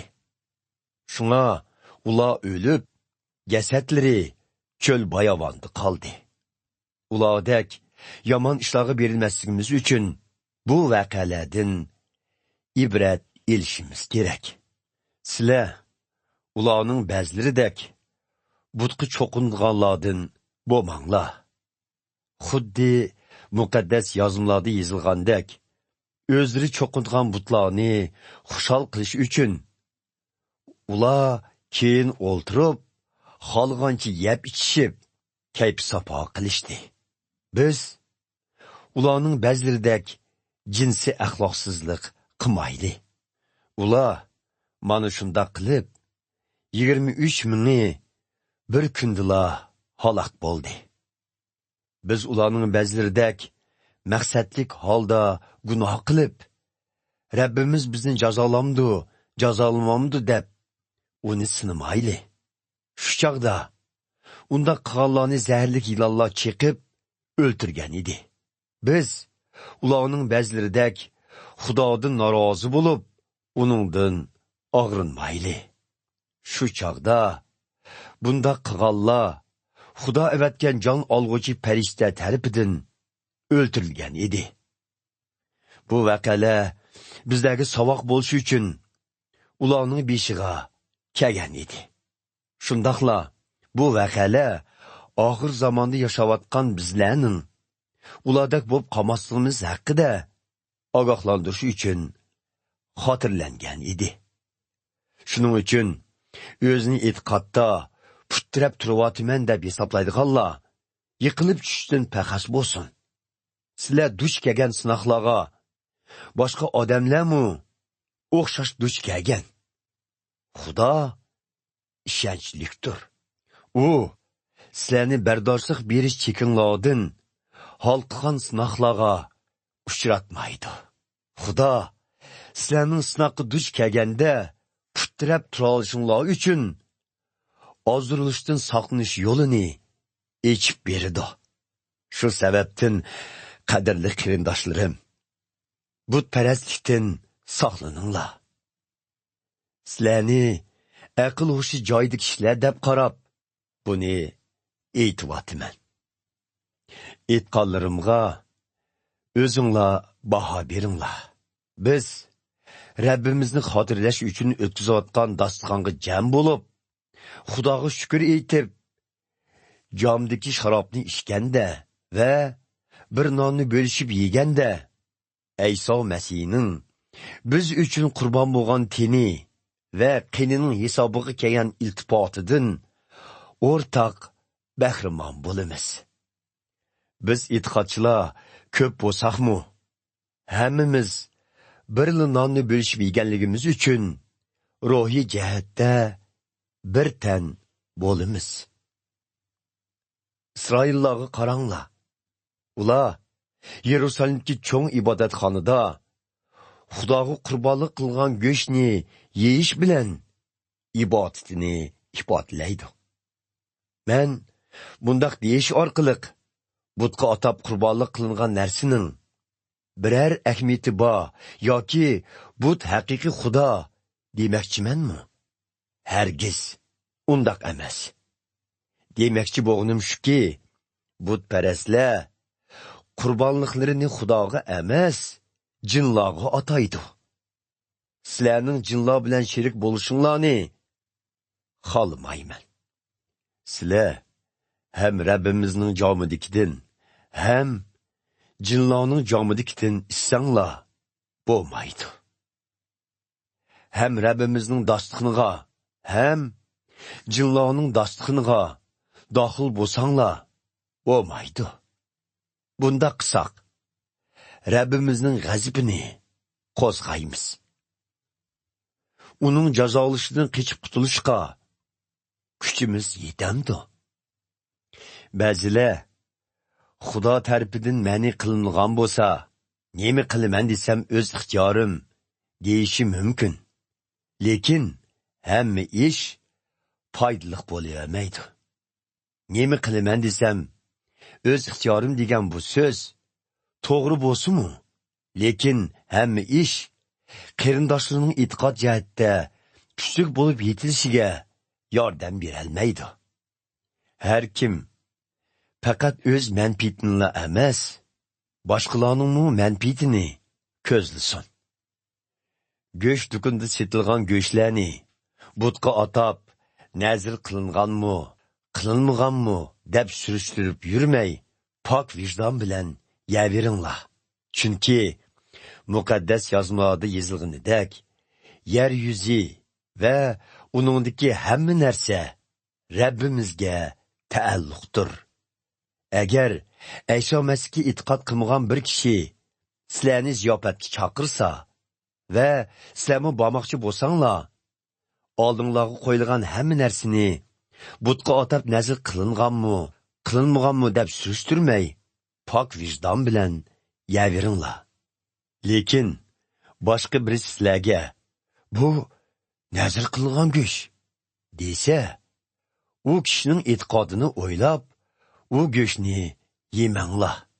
Chunki bu go'shtni yeyish uning nazarida gunoh bo'ladi. Bu yerda sizlarning vijdoninglarni emas, balki u kishining vijdonini demoqchiman. Undaqda nima uchun boshqalarning vijdoni mening erkinligimni cheklasin? Agar men Xudoga shukr etib, bundaq ziyofatga qatnashsam, yana nima uchun shukr etib yegan bu yemekligim sababidan ayblanishga uchrashim kerak? Muhimi, nima yeb, nima ichishinglar, qanday ish qilishinglardan qat'iy nazar, uni faqat Xudoning ulug'lanishi uchun qilinglar. Boshqalarni, mayli ular Yahudiylar, Yahudi emaslar yoki Xudoga mansub jamoatchilikdagi e'tiqodchilar bo'lsin, gunohga boshlaydigan ishni qilmanglar. O'zimmi sizlarga deganlarim bo'yicha ish qilaman. Men har qaysi jihatdan hamma odamni xursand qilishga tirishiman. Chunki men o'z manfaatim uchun emas, balki ko'pchilikning qutqizilishi uchun ularning manfaatini ko'zlayman. 11-bob. Men Ayso Masihni o'zimga ulgu qilganimdek, sizlarmi meni o'zinglarga ulgu qilinglar. Doim meni eslab turganliginglar va men sizlarga yetkazgan ta'limlarga amal qilganinglar uchun sizlarni maqtayman. Lekin shunimi bilishinglarni umid qilamanki, hamma erning beshi Ayso Masihdir. Ayolning beshi er, Ayso Masihning beshi bo'lsa Xudodir. Shunga ibodatga qatnashganda bir er beshiga bir nima ortib duo qilsa yoki Xudoning vahiysini yetkazsa, u o'z beshi bo'lgan Ayso Masihga hurmatsizlik qilgan bo'ladi. Bir ayol beshiga bir narsa otmay duo qilsa yoki Xudoning vahiysini yetkazsa, u o'z beshi, ya'ni o'z eriga hurmatsizlik qilgan bo'ladi. Bundaq ayolning kechi tushiritilgan ayoldan farqi yo'qdir. Agar ayol beshiga bir narsa ortishni xohlamasa, undaqda u chechini kaskizvatsin. Vaholanki, bir ayolning chechining kesilishi yoki tushirilishi nomus ish bo'lgan ekan, undaqda u ayol ibodatga qatnashganda beshiga bir nima ortsin. Erlar bo'lsa, ibodatga qatnashganda beshiga bir narsa otmasligi kerak. Chunki er Xudoning obrazida yaratilgan bo'lib, Xudoning shon sharifini aks ettirdi. Ayol bo'lsa, erning shon sharifini aks ettirdi. Chunki inson yaratilgan chog'da er ayoldan emas, ayol erdan yaratilgan. Shundaqla er ayol uchun emas, ayol er üçün yaratılgan. Şunun üçün, ayollarning beshiga bir narsa ortish yoki ortmaslik huquqi bor bo'lsa-mu, buni muvofiq ishlatsin. Bu ham farishtalar uchundir. Halbuki, Rabbimizga bog'langan yangi hayotimizda ayollar erlardan mustasno emas. Erlarmu ayollardan mustasno emas. Chunki ayol erdan yaratilgan bo'lsa-mu, lekin ermu ayoldan tug'iladi. Her ikkilisi butkul mavjudotni yaratgan Xudo tarafidan yaratilgan. Sizlar o'zinglar aytinglar-chu. Ayollarning beshiga biror narsa ortmay turib, Xudoga duo qilishi to'g'rimi? Sizlar erlarning uzun choch qo'yishining o'zlari uchun nomus ekanligini tabiiy holda bilasizlar-ku. Lekin ayollarning uzun chechi Xudoning ularga yopqish qilib bergan go'zalligidir. Agar kim bu so'zlarga qarshi chiqsa, men shunday deyalaymanki, bu biz azaldan amal qilib kelayotgan qoida. Xudoga mansub bo'lgan har qaysi jamoatchilikmi buni to'g'ri deb qaraydi. Tövendeki ishlarga kelsak, men bu to'g'risida sizlarni vaqtga olmayman. Chunki sizlarning jam bo'lishinglarning foydasidan ziyni ko'p bo'lyapti.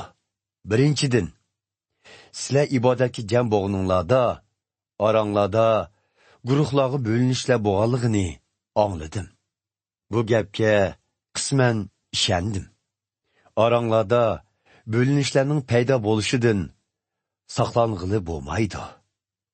Lekin mushundaq bo'lganda, zodi kimning Xudoni xursand qildiganligini ko'rib olg'ili bo'ladi. Sizlar Rabbimizni xotirlash maqsadida o'tkazilgan dasturxonga jam bo'lamiz deysizlar.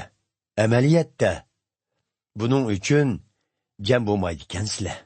Chunki sizlar bir-biringlarni saqlamay, o'zinglar ilib kelgan tomoqni o'zinglar yeydigansizlar-da. Ba'zilar qong'ichi yeb ichidikan, yana ba'zilar oshiq qoladikan. Yeb ichishga o'z o'ylaringlar bor emasmi? Yoki bu yerga Xudoga mansub bo'lgan e'tiqodchilar jamoatchiligini ko'zga ilmay, yeydigan narsa yo'qlarni xijil qilishga jam bo'ldinglarmi? Sizlarga nima desam bo'la? Sizlarni maqtaymi? Yo'q. Bu ishda sizlarni hargiz maqtay olmayman. Rabbimizning dostig'ini to'g'riliq, men sizlarga yetkazgan ta'limlarni Rabbimizdan olganman. Rabbimiz Ayso sotqun tarafidan tutib berilgan kecha qo'liga bir non ilib, Xudoga shukr etib, nonni o'shitib turib, bu mening sizlar uchun fido bo'ldigan tenimdir.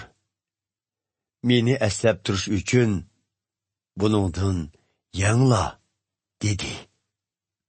Xuddi shuningdek, tomoqdan keyin u yana jomni qo'lga ilib, bu jomdagi sharob mening qinim bilan tuzildigan Xudoning yangi ahdisining belgisidir.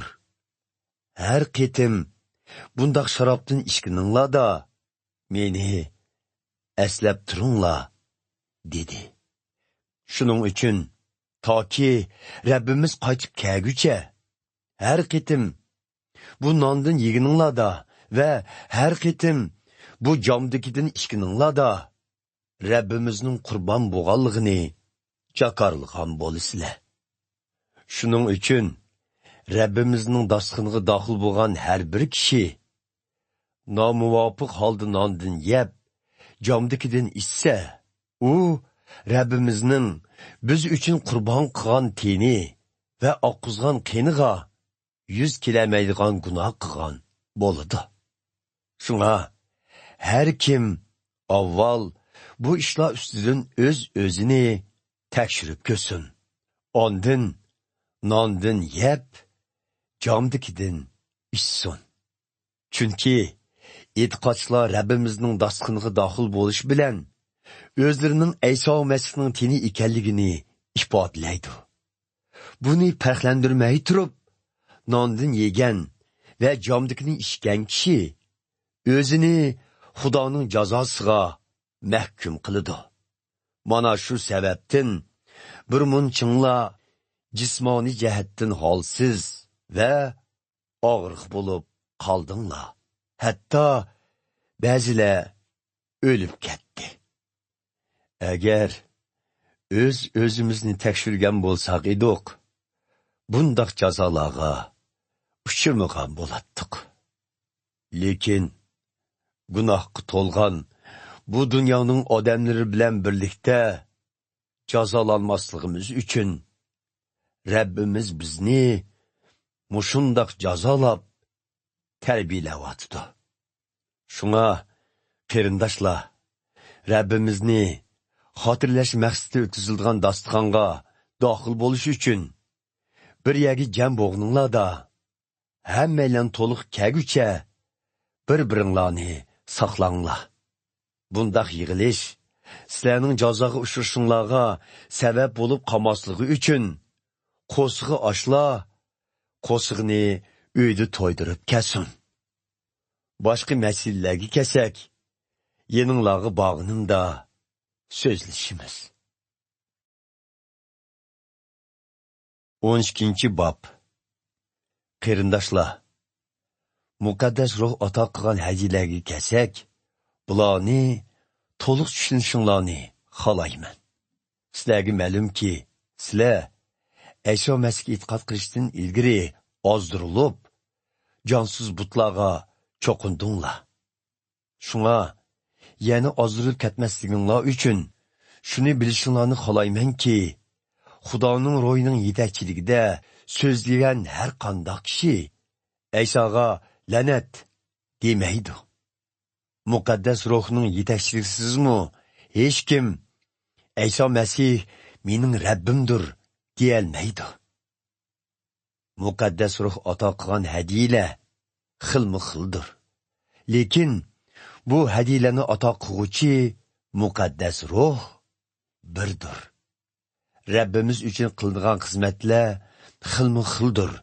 Lekin biz xizmat qildigan Rabbimiz birdir. Xudoning bizning hayotimizda qilayotgan ishlari xilma-xildir. Lekin biz orqali ularni qilayotgan Xudo birdir. Butun jamoatchilikning manfaati uchun muqaddas ruh har birimizga alohida qobiliyat ato qiladi. Muqaddas ruh bir kishiga oqilona so'z qilish qobiliyatini beradi. Ya'ni bir kishiga bo'lsa, biror ish to'g'riliq Xudodan kelgan alohida bilim beradi.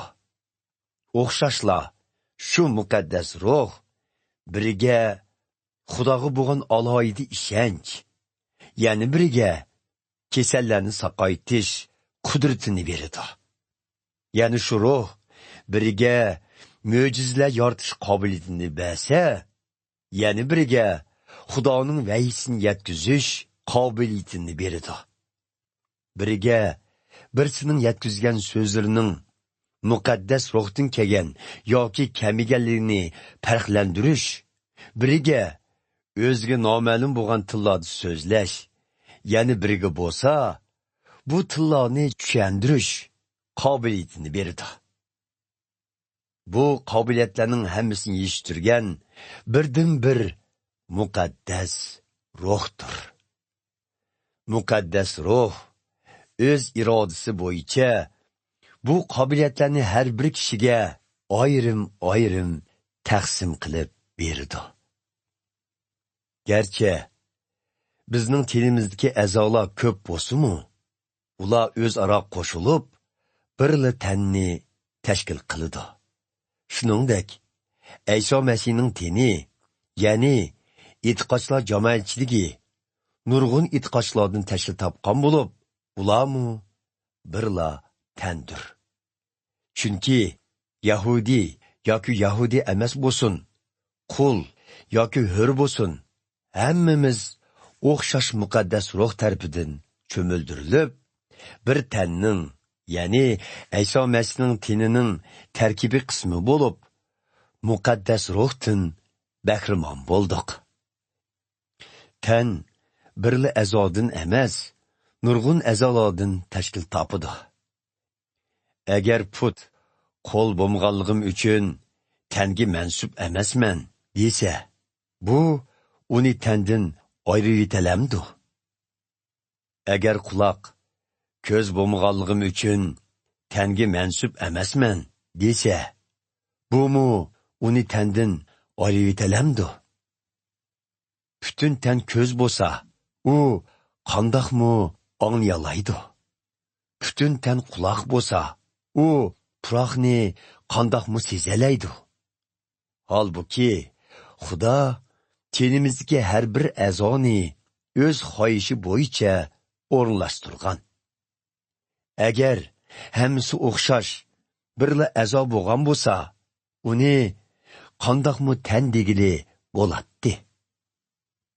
Amaliyotda a'zo ko'p bo'lsa-mu, lekin faqat bir tannila tashkil qiladi.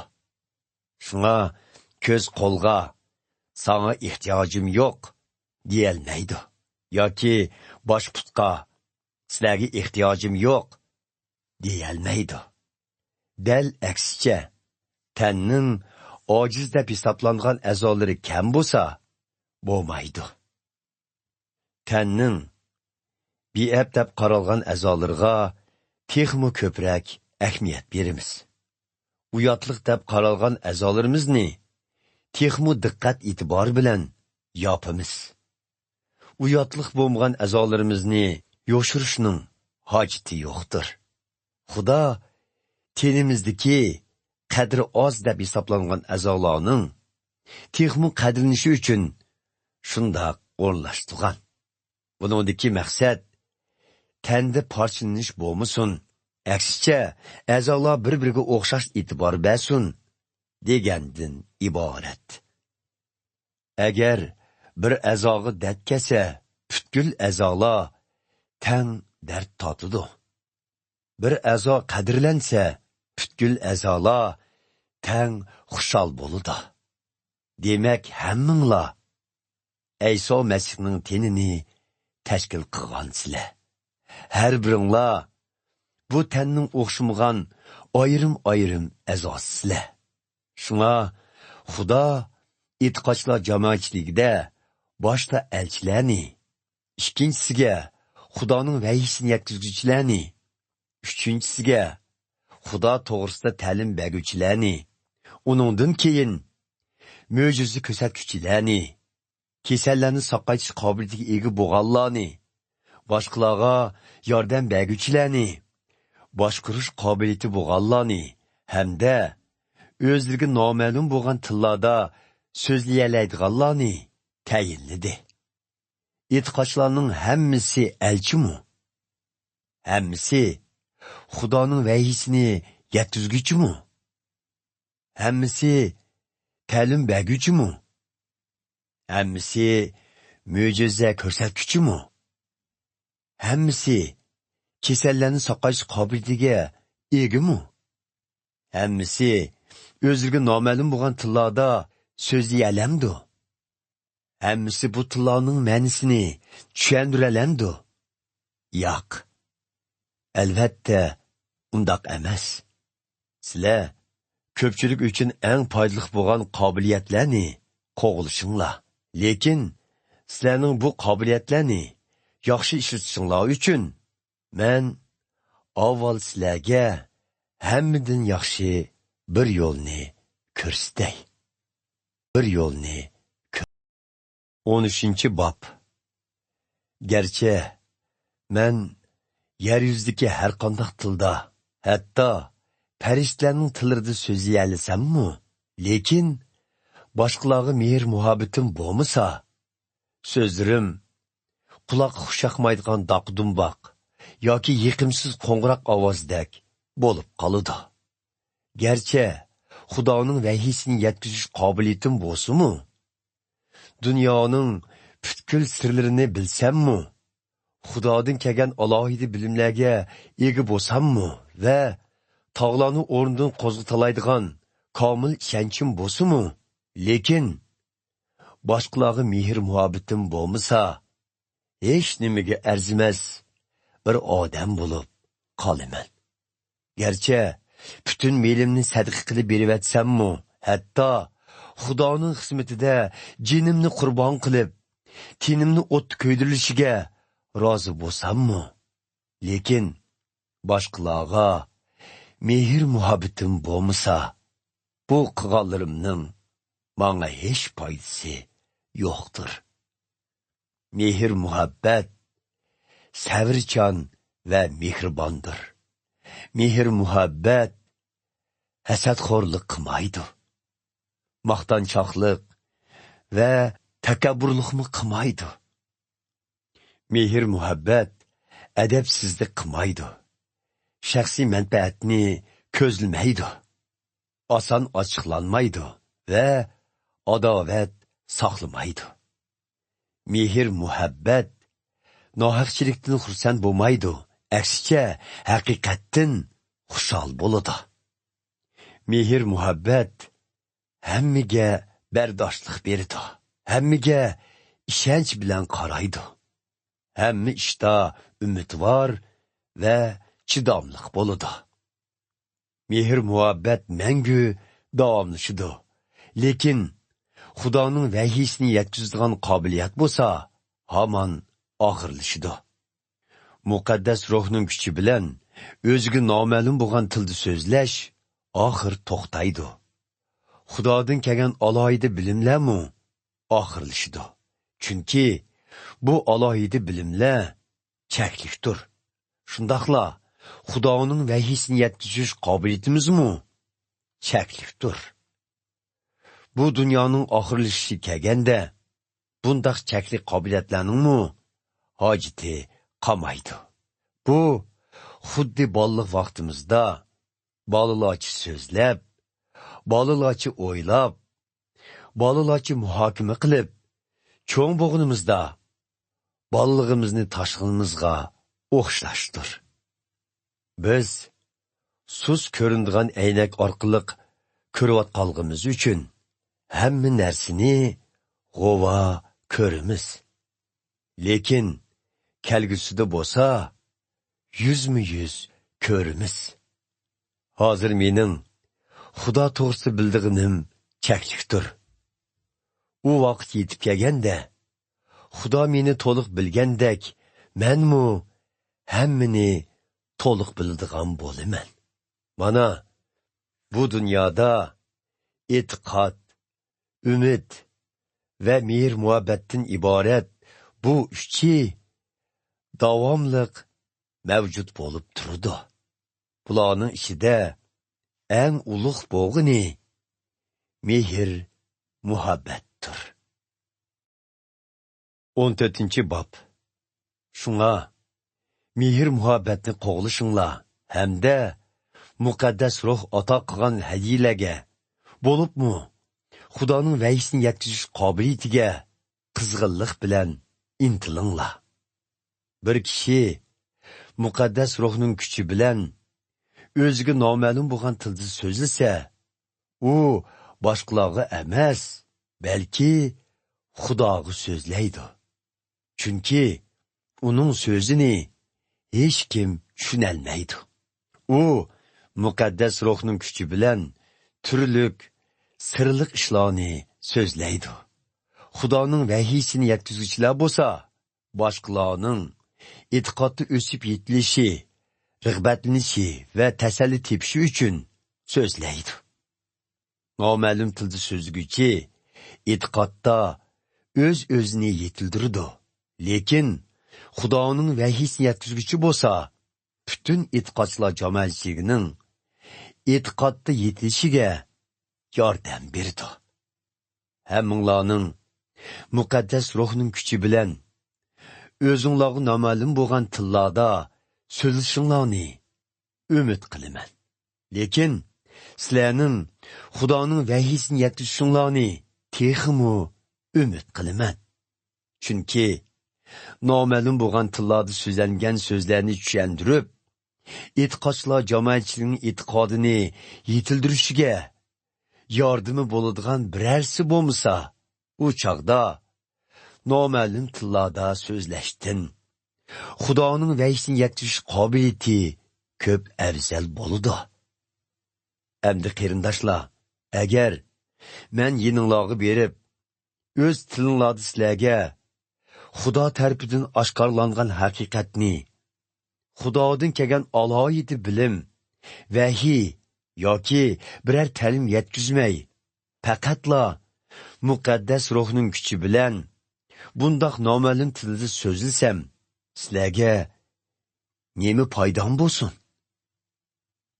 Shuningdek, ovoz chiqaradigan jonsiz narsalar, masalan, ney yoki chiltarmu aniq ohang chiqamasa, hech kim uning chilinayotgan muzika ekanligini bilolmaydi-ku. Jang qoniyimu belgilik bir ohangda chilinmasa, hech kim jangga hozirlanmaydi-ku. Shuningdek, sizlarmu tushunishlik tilda so'zilmasanglar, nima demoqchi bo'lganinglarni kim tushunalaydi? U chaqda havoga gap qilgandek bo'lasizlar. Shubsizki, dunyoda xilma-xil tillar bor, ham ularning hech qaysisi tushuniksiz emas. Biroq, ma'lum bir odamning tilini tushunmasam, u menga yot bo'ladi. Menmi uningga yot bo'laman. Shunga, sizlar muqaddas ruh ato qilgan qobiliyatlarga ega bo'lishqa qizg'inlik bilan intilgan ekansizlar. E'tiqodchilar jamoatchiligining e'tiqodda yetilishiga yordam beradigan qobiliyatlarni egilashga texmu ko'p intilinglar. Shunga, o'ziga noma'lum bo'lgan tilda so'zlay oladigan kishi o'zining so'zlaganlarini tushuntirish qobiliyatiga ega bo'lish uchun duo qilsin. Chunki bir kishi undaq tilda duo qilsa, uning ruhi muqaddas ruh orqali Xudoga duo qilgan bo'ladi. Lekin u o'z aql idroki bilan bu duoni tushunolmaydi. Undaqda u qandoq qilish kerak? U ba'zida muqaddas ruh orqali bundaq tilda so'zlash bilan, ba'zida aql idroki bilan duo qilsin. Shundaqla u ba'zida muqaddas ruh orqali, ba'zida aql idroki bilan Xudoga matiya noxshlarini aytsin. Agar muqaddas ruh orqali o'zingga noma'lum bo'lgan bundaq tildila Xudoga shukr etsang, jamoatchilik sening nima davatqanligingni tushunmay, etgan shukr duolaringga qandoqmu amin deyalisin. Shunga sen har qancha yaxshi shukr etsangmu, lekin bu duolar hech kimning e'tiqodda yetilishiga yordam berolmaydi. Men bundaq noma'lum tilda shaxsan hammanglardan ko'p so'zlaydiganligim uchun Xudoga shukr aytaman. Lekin e'tiqodchilar jamoatchiligida boshqalarning ta'lim olishi uchun noma'lum tilda 10 ming ig'iz so'zlagandan ko'ra, hamma odam tushunadigan tilda 5 ig'iz so'zlaganim yaxshidir. Qarindoshlar, yomonlik qilishni bilmaydigan sabiy bolalardek bo'linglar. Lekin bu ishlarga kelganda o'y fikringlar kichik bolalardek emas, balki cho'nglardek bo'lsin. Muqaddas yozmalarda Xudo mundaq degan: g'ayri tillarda so'zlaydiganlar orqali, yot millatlarning ig'zi orqali so'zlayman xalqimga. Biroq ular yanila itoat qilmas menga. Bu oyatdan qaraganda o'ziga noma'lum bo'lgan tilda so'zlash Xudoning o'ziga e'tiqod qildiganlarga emas, balki qilmaydiganlarga qartilgan bir belgisidir. Xudoning vahiyini yetkizish bo'lsa, Xudoning o'ziga e'tiqod qilmaydiganlarga emas, balki qildiganlarga qartilgan Xudoning ular bilan birga ekanligining bir belgisidir. Agar bütün e'tiqodchilar jamoatchiliklar jam bo'lib, hamma odam o'z oldiga bundoq noma'lum tilda so'zlavaganda, buningdan xabari bo'lmaganlar yoki Ayso Masihga e'tiqod qilmaydiganlar oranglarga kirib qolsa, sizlar sarang bo'lib qopsizlar deyishmamdi. Lekin e'tiqodchilar jamoatchiliklar o'xshash bir tilda Xudoning vahiyini yetkazayotganda, e'tiqod qilmagan yoki ahvoldan xabari bo'lmagan biri oranglarga kirib qolsa, u hammalarning aytgan so'zinglardan o'zining gunohkor ekanligini tushunib, vijdoni azoblanadi. Ichidagi yo'shin o'y fikrlari oshkorlanib, buning bilan Xudo haqiqatan siz bilan birga ekan deb e'tirof qilib, yerga bosh qo'yib, Xudoga sajda qiladi.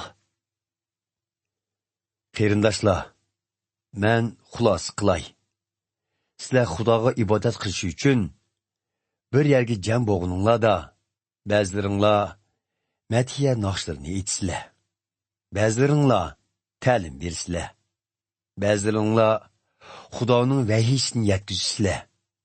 Ba'zilaringlar o'zinglarga noma'lum bo'lgan tilda so'zlaysizlar. Boshqalar bo'lsa, bu tilni tushundirdi.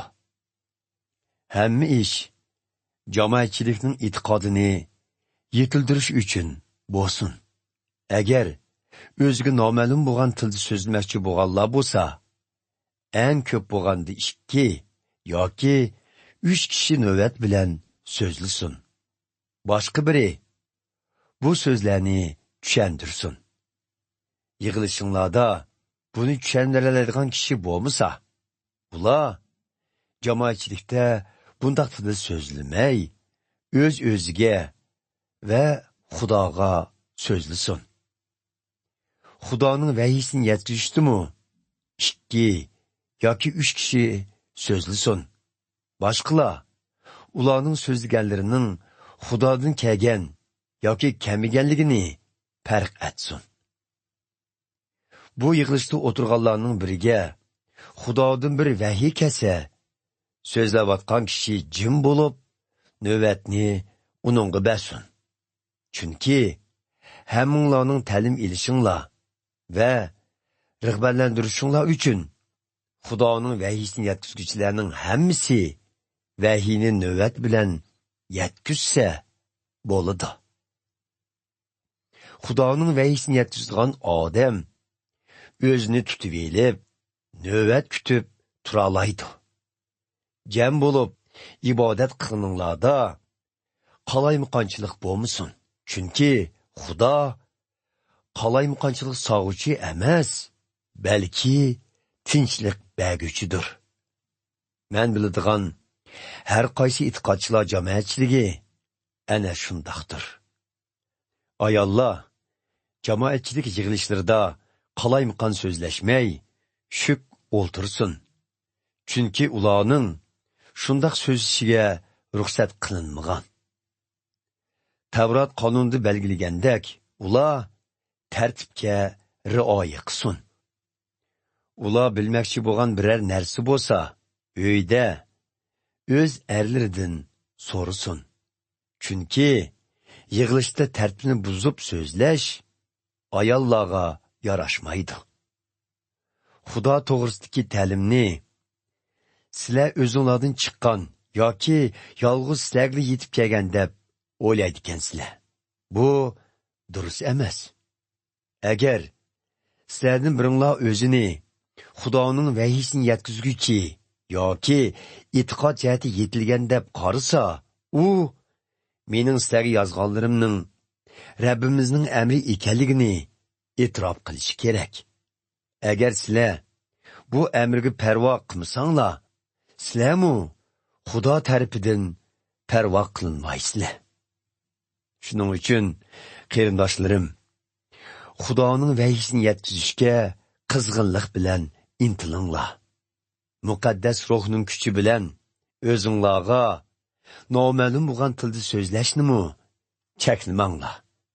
Lekin hamma ish tartib qoidalik bo'lsin. Tartib qoidalik bo'lsin. Tartib 15-bob. Qarindoshlar, ilgari men sizlarga yetkizgan, sizlarmi qabul qilib e'tiqodinglarning asosi qilgan xush xabarni esinglarga saboqchiman. Men sizlarga yetkizgan Xudoning bu haqiqatida chin tutsanglar, u orqali qutqizilsizlar. Undaq bo'lmaganda behuda e'tiqod qilgan bo'lsizlar. Men qabul qilgan eng muhim ta'limni sizlarga yetkizdim. Bu ta'lim shuki, muqaddas yozmalarda oldin yozilganidek, Ayso Masih gunohlarimizning kechirishi uchun qurbon bo'ldi. U dafn qilinib, 3-chi kuni bo'lganda o'limdan tirilib, avval Petrusga, ondan keyin 12 elchining ichidagi boshqalarga ko'rindi. Keyin bir vaqtda 500dan ortiq qarindoshga ko'rindi.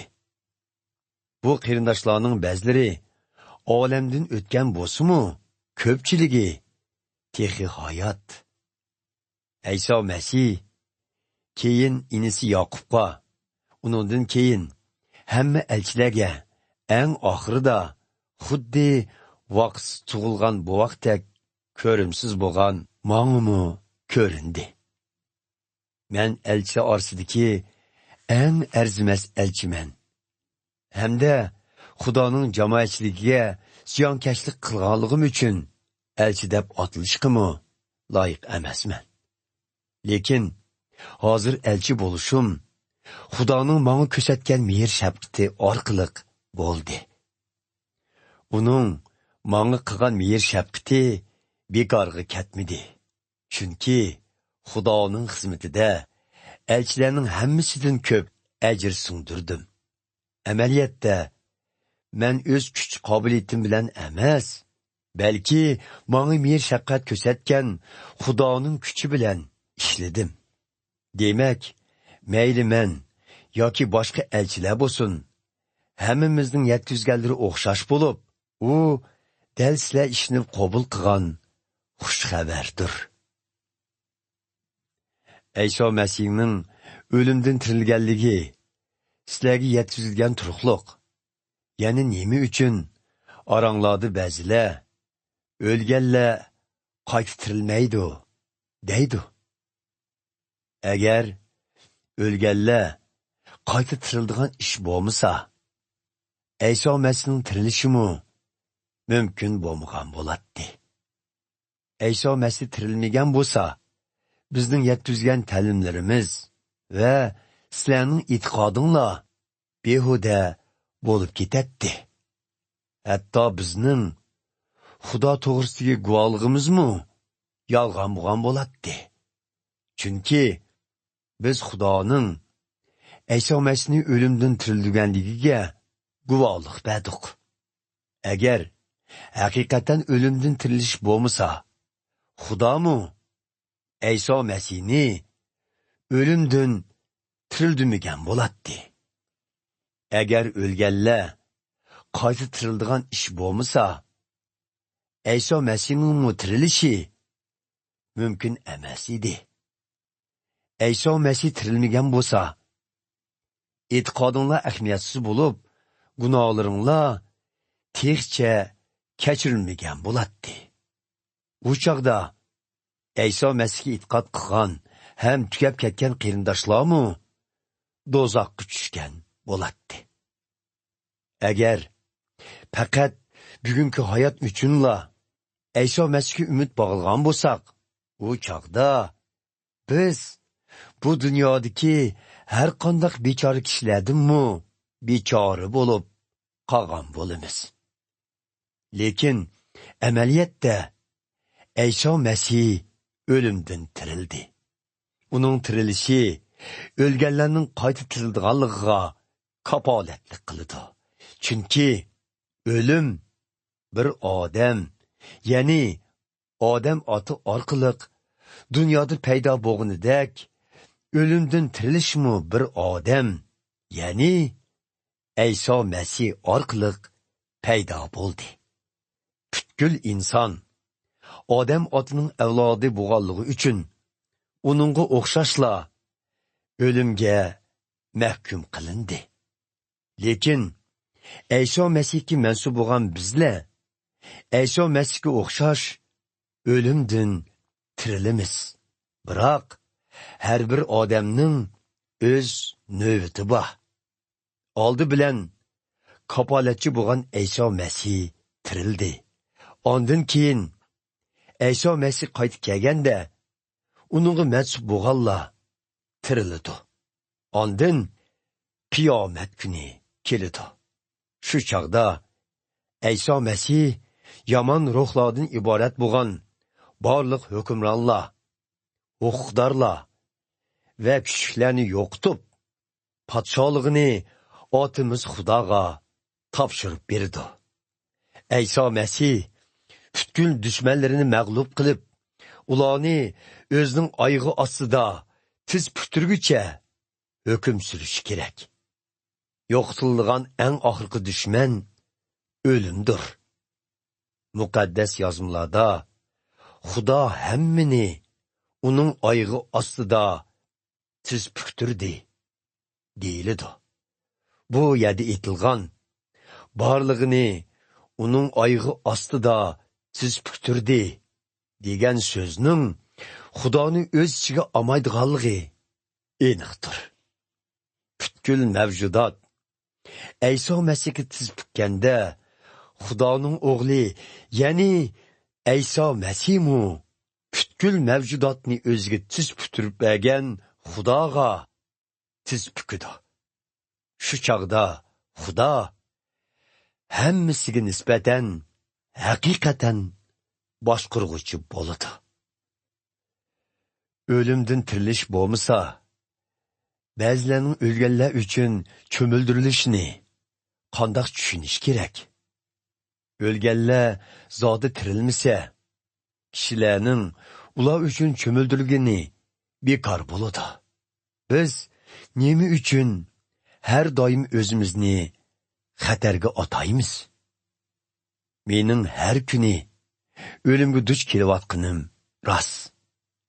Qarindoshlar, Rabbimiz Ayso Masihning sening hayotinglarda shundoq ko'p ishlarni qilganligi bilan faxrlanganimning rostligiga o'xshash bu so'zimningmi hargiz yolg'on yeri yo'qdir. Men Afas shahrida yirtqich hayvonlarga o'xshash ashu raqiblar bilan elishdim.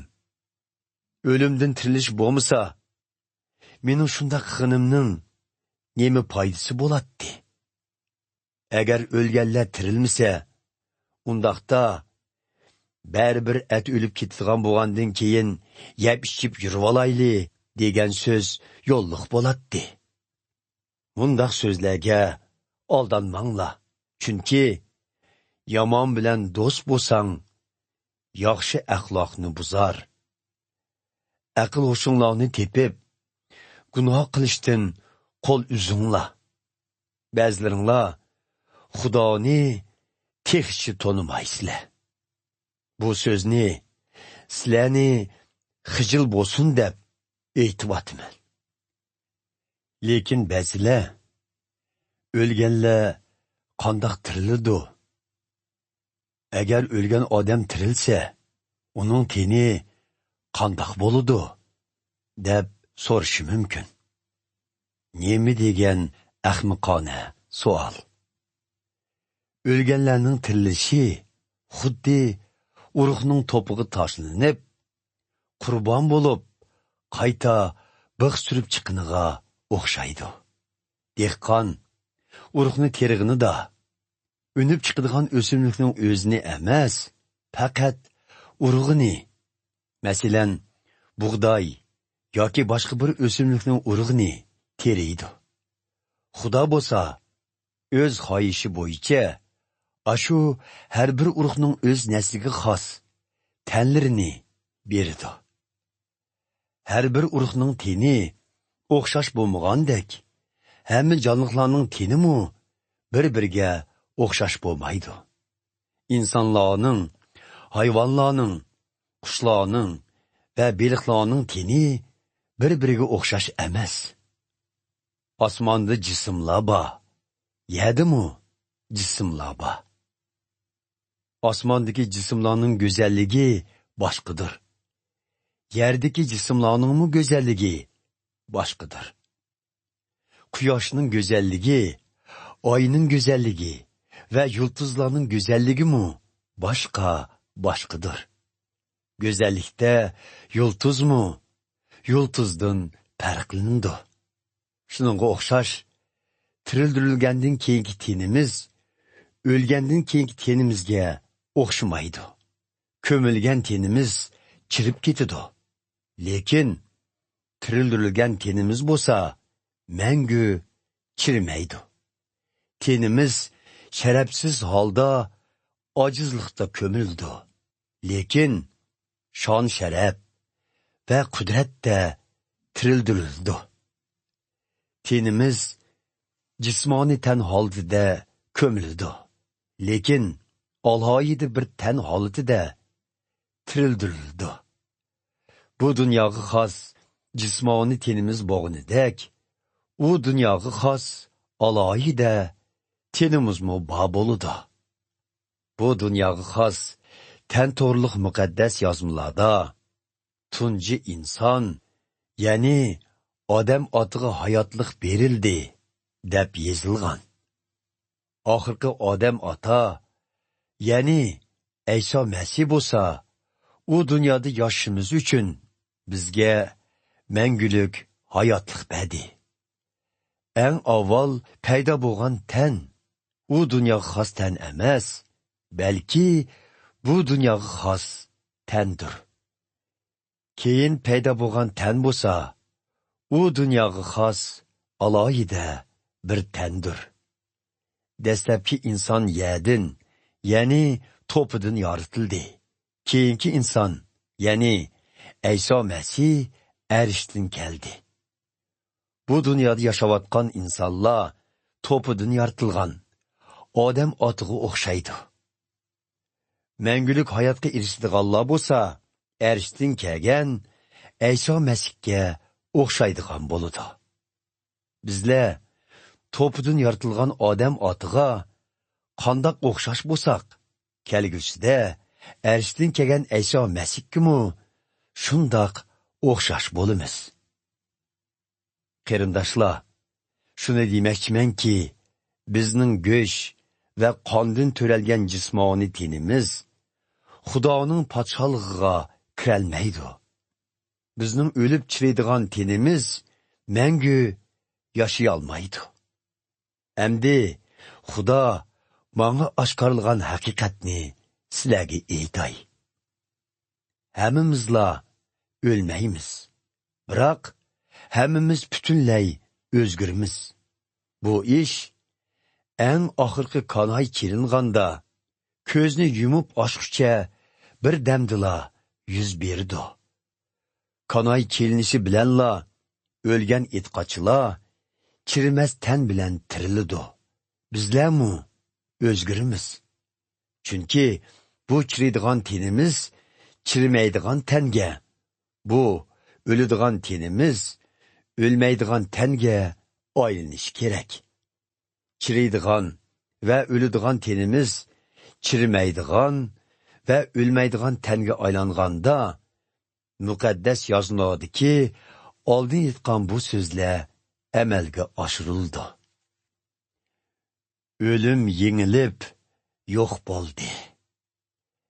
Ey o'lim, g'alibang yo'q amdi. Hey o'lim, nashtiring yo'q amdi. O'limning nashtiri gunohdir. Gunohning kuchi bo'lsa, bizning Tavrat qonuniga amal qilmaganligimizdan paydo bo'ldi. Lekin Xudoga shukr. Chunki Xudo Rabbimiz Ayso Masih orqali bizni o'lim va gunoh ustidan g'alabaga erishtirdi. Shuning uchun qadrli qarindoshlarim, e'tiqodingizda tavranmay chin turinglar. Rabbimizga astoydillik bilan xizmat qilinglar. Rabbimiz uchun qilgan xizmatinglarning hargiz behuda ketmaydiganligini tushuninglar. Allig'ini tushuninglar. Allig'ini 16-bob. Xetinglarda yozgan Yerusalimdagi e'tiqodchilarga berildigan iyoni ishiga kelsak, sizlarmu Galatiya o'lkasidagi jamoatchilarga aytqinimdek qilinglar. Har yakshanba kuni har biringlar haftalik tapovutinglarga qarab, uning ma'lum qismini iyoniga ajratib to'planglar. Shunda qilsanglar, yeninglarga borganimda pul to'planib bo'lgan bo'ladi. Men yeninglarga borganimda iyoninglarni elib berish uchun o'zinglar tanlagan kishilarni tonishtirish xetim bilan Yerusalimdagi jamoatchilikning yetakchilariga avatman. Agar o'zimning berishig'i to'g'ri kelsa, ular bilan birga boraman. Makedoniya o'lkasiga borgandan keyin yeninglarga boraman. Chunki Makedoniyadan o'tmoqchiman. Balkim yeninglarda bir mezgil turishim va hatto qishni sizlar bilan birga o'tkazishim mumkin. Keyin qayga bormoqchi bo'lsam, sizlar yordam qilib, meni yo'lga silib qo'yarsizlar. Bu qitim sizlarni yo'l ustida ko'rib, o'tib ketishni xohlamayman. Xudo buyursa, sizlar bilan uzunroq vaqt birga bo'laman. Lekin o'rma yetigicha Afas shahrida davomli turmoqchiman. Chunki bu yerda xush xabarni yetkazish uchun menga eshik keng ochiqdir. Ko'p kishilar uni qabul qilyotdi. Lekin xush xabarga qarshi turayotganlarmi ko'p bo'lyotdi. Timoti yeninglarga berib, sizlar bilan birga turganda, uning qo'rqmay, erkin ozodi bo'lishiga ko'ngil bo'linglar. Chunki u menga o'xshash Rabbimiz uchun xizmat qilyotdi. Hech kim uningga sal qarimasin. Hammanglar uningga yordam berib, uni yenimga sog' salomat yo'lga silib qo'yinglar. Chunki uning boshqa qarindoshlar bilan birga kelishini kutmoqdaman. Qarindishimiz Apollosga kelsak, uni qarindoshlar bilan birga sizlarning yeninglarga berishga ko'p da'vat qildim. Lekin uning hozir hech bog'isi yo'q. Keyin fursat pishib yetilganda boradi. Qarindoshlar, e'tiqod yo'lida hoşyar bo'linglar. E'tiqodinglarda chin turinglar, mardona va qaysar bo'linglar. Hamma ishni mehr muhabbat bilan qilinglar. Yunon o'lkasidagi eng dastlabda e'tiqod qilgan Istipanas va uning oilasidagilarning o'zlarini e'tiqodchilarning xizmatiga chin dili bilan atganligini bilasizlar.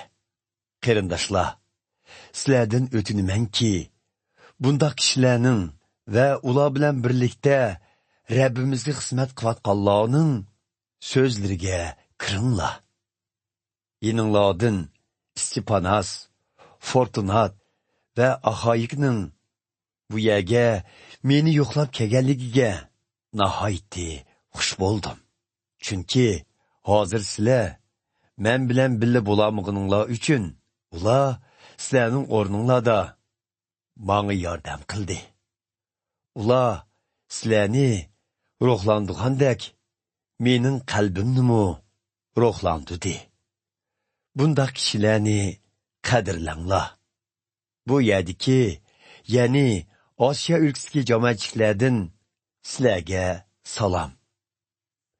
Akvila bilan ayoli Priskila və ularning oilasi cəm bo'ladigan cəmiyyətçilik sizlərə Rabbimizning nomi bilan samimiy salam yo'lladi. Bu yerdagi barliq qarindoshlar sizlarga salom etdi.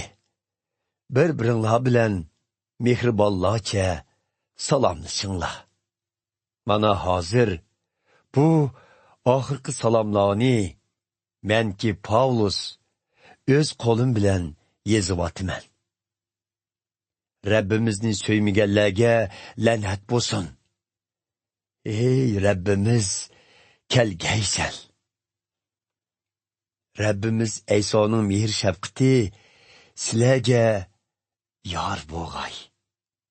Hammamiz Ayso Masihga mansub bo'lganligimiz uchun sizlarni chin dilimdan söyman. Amin.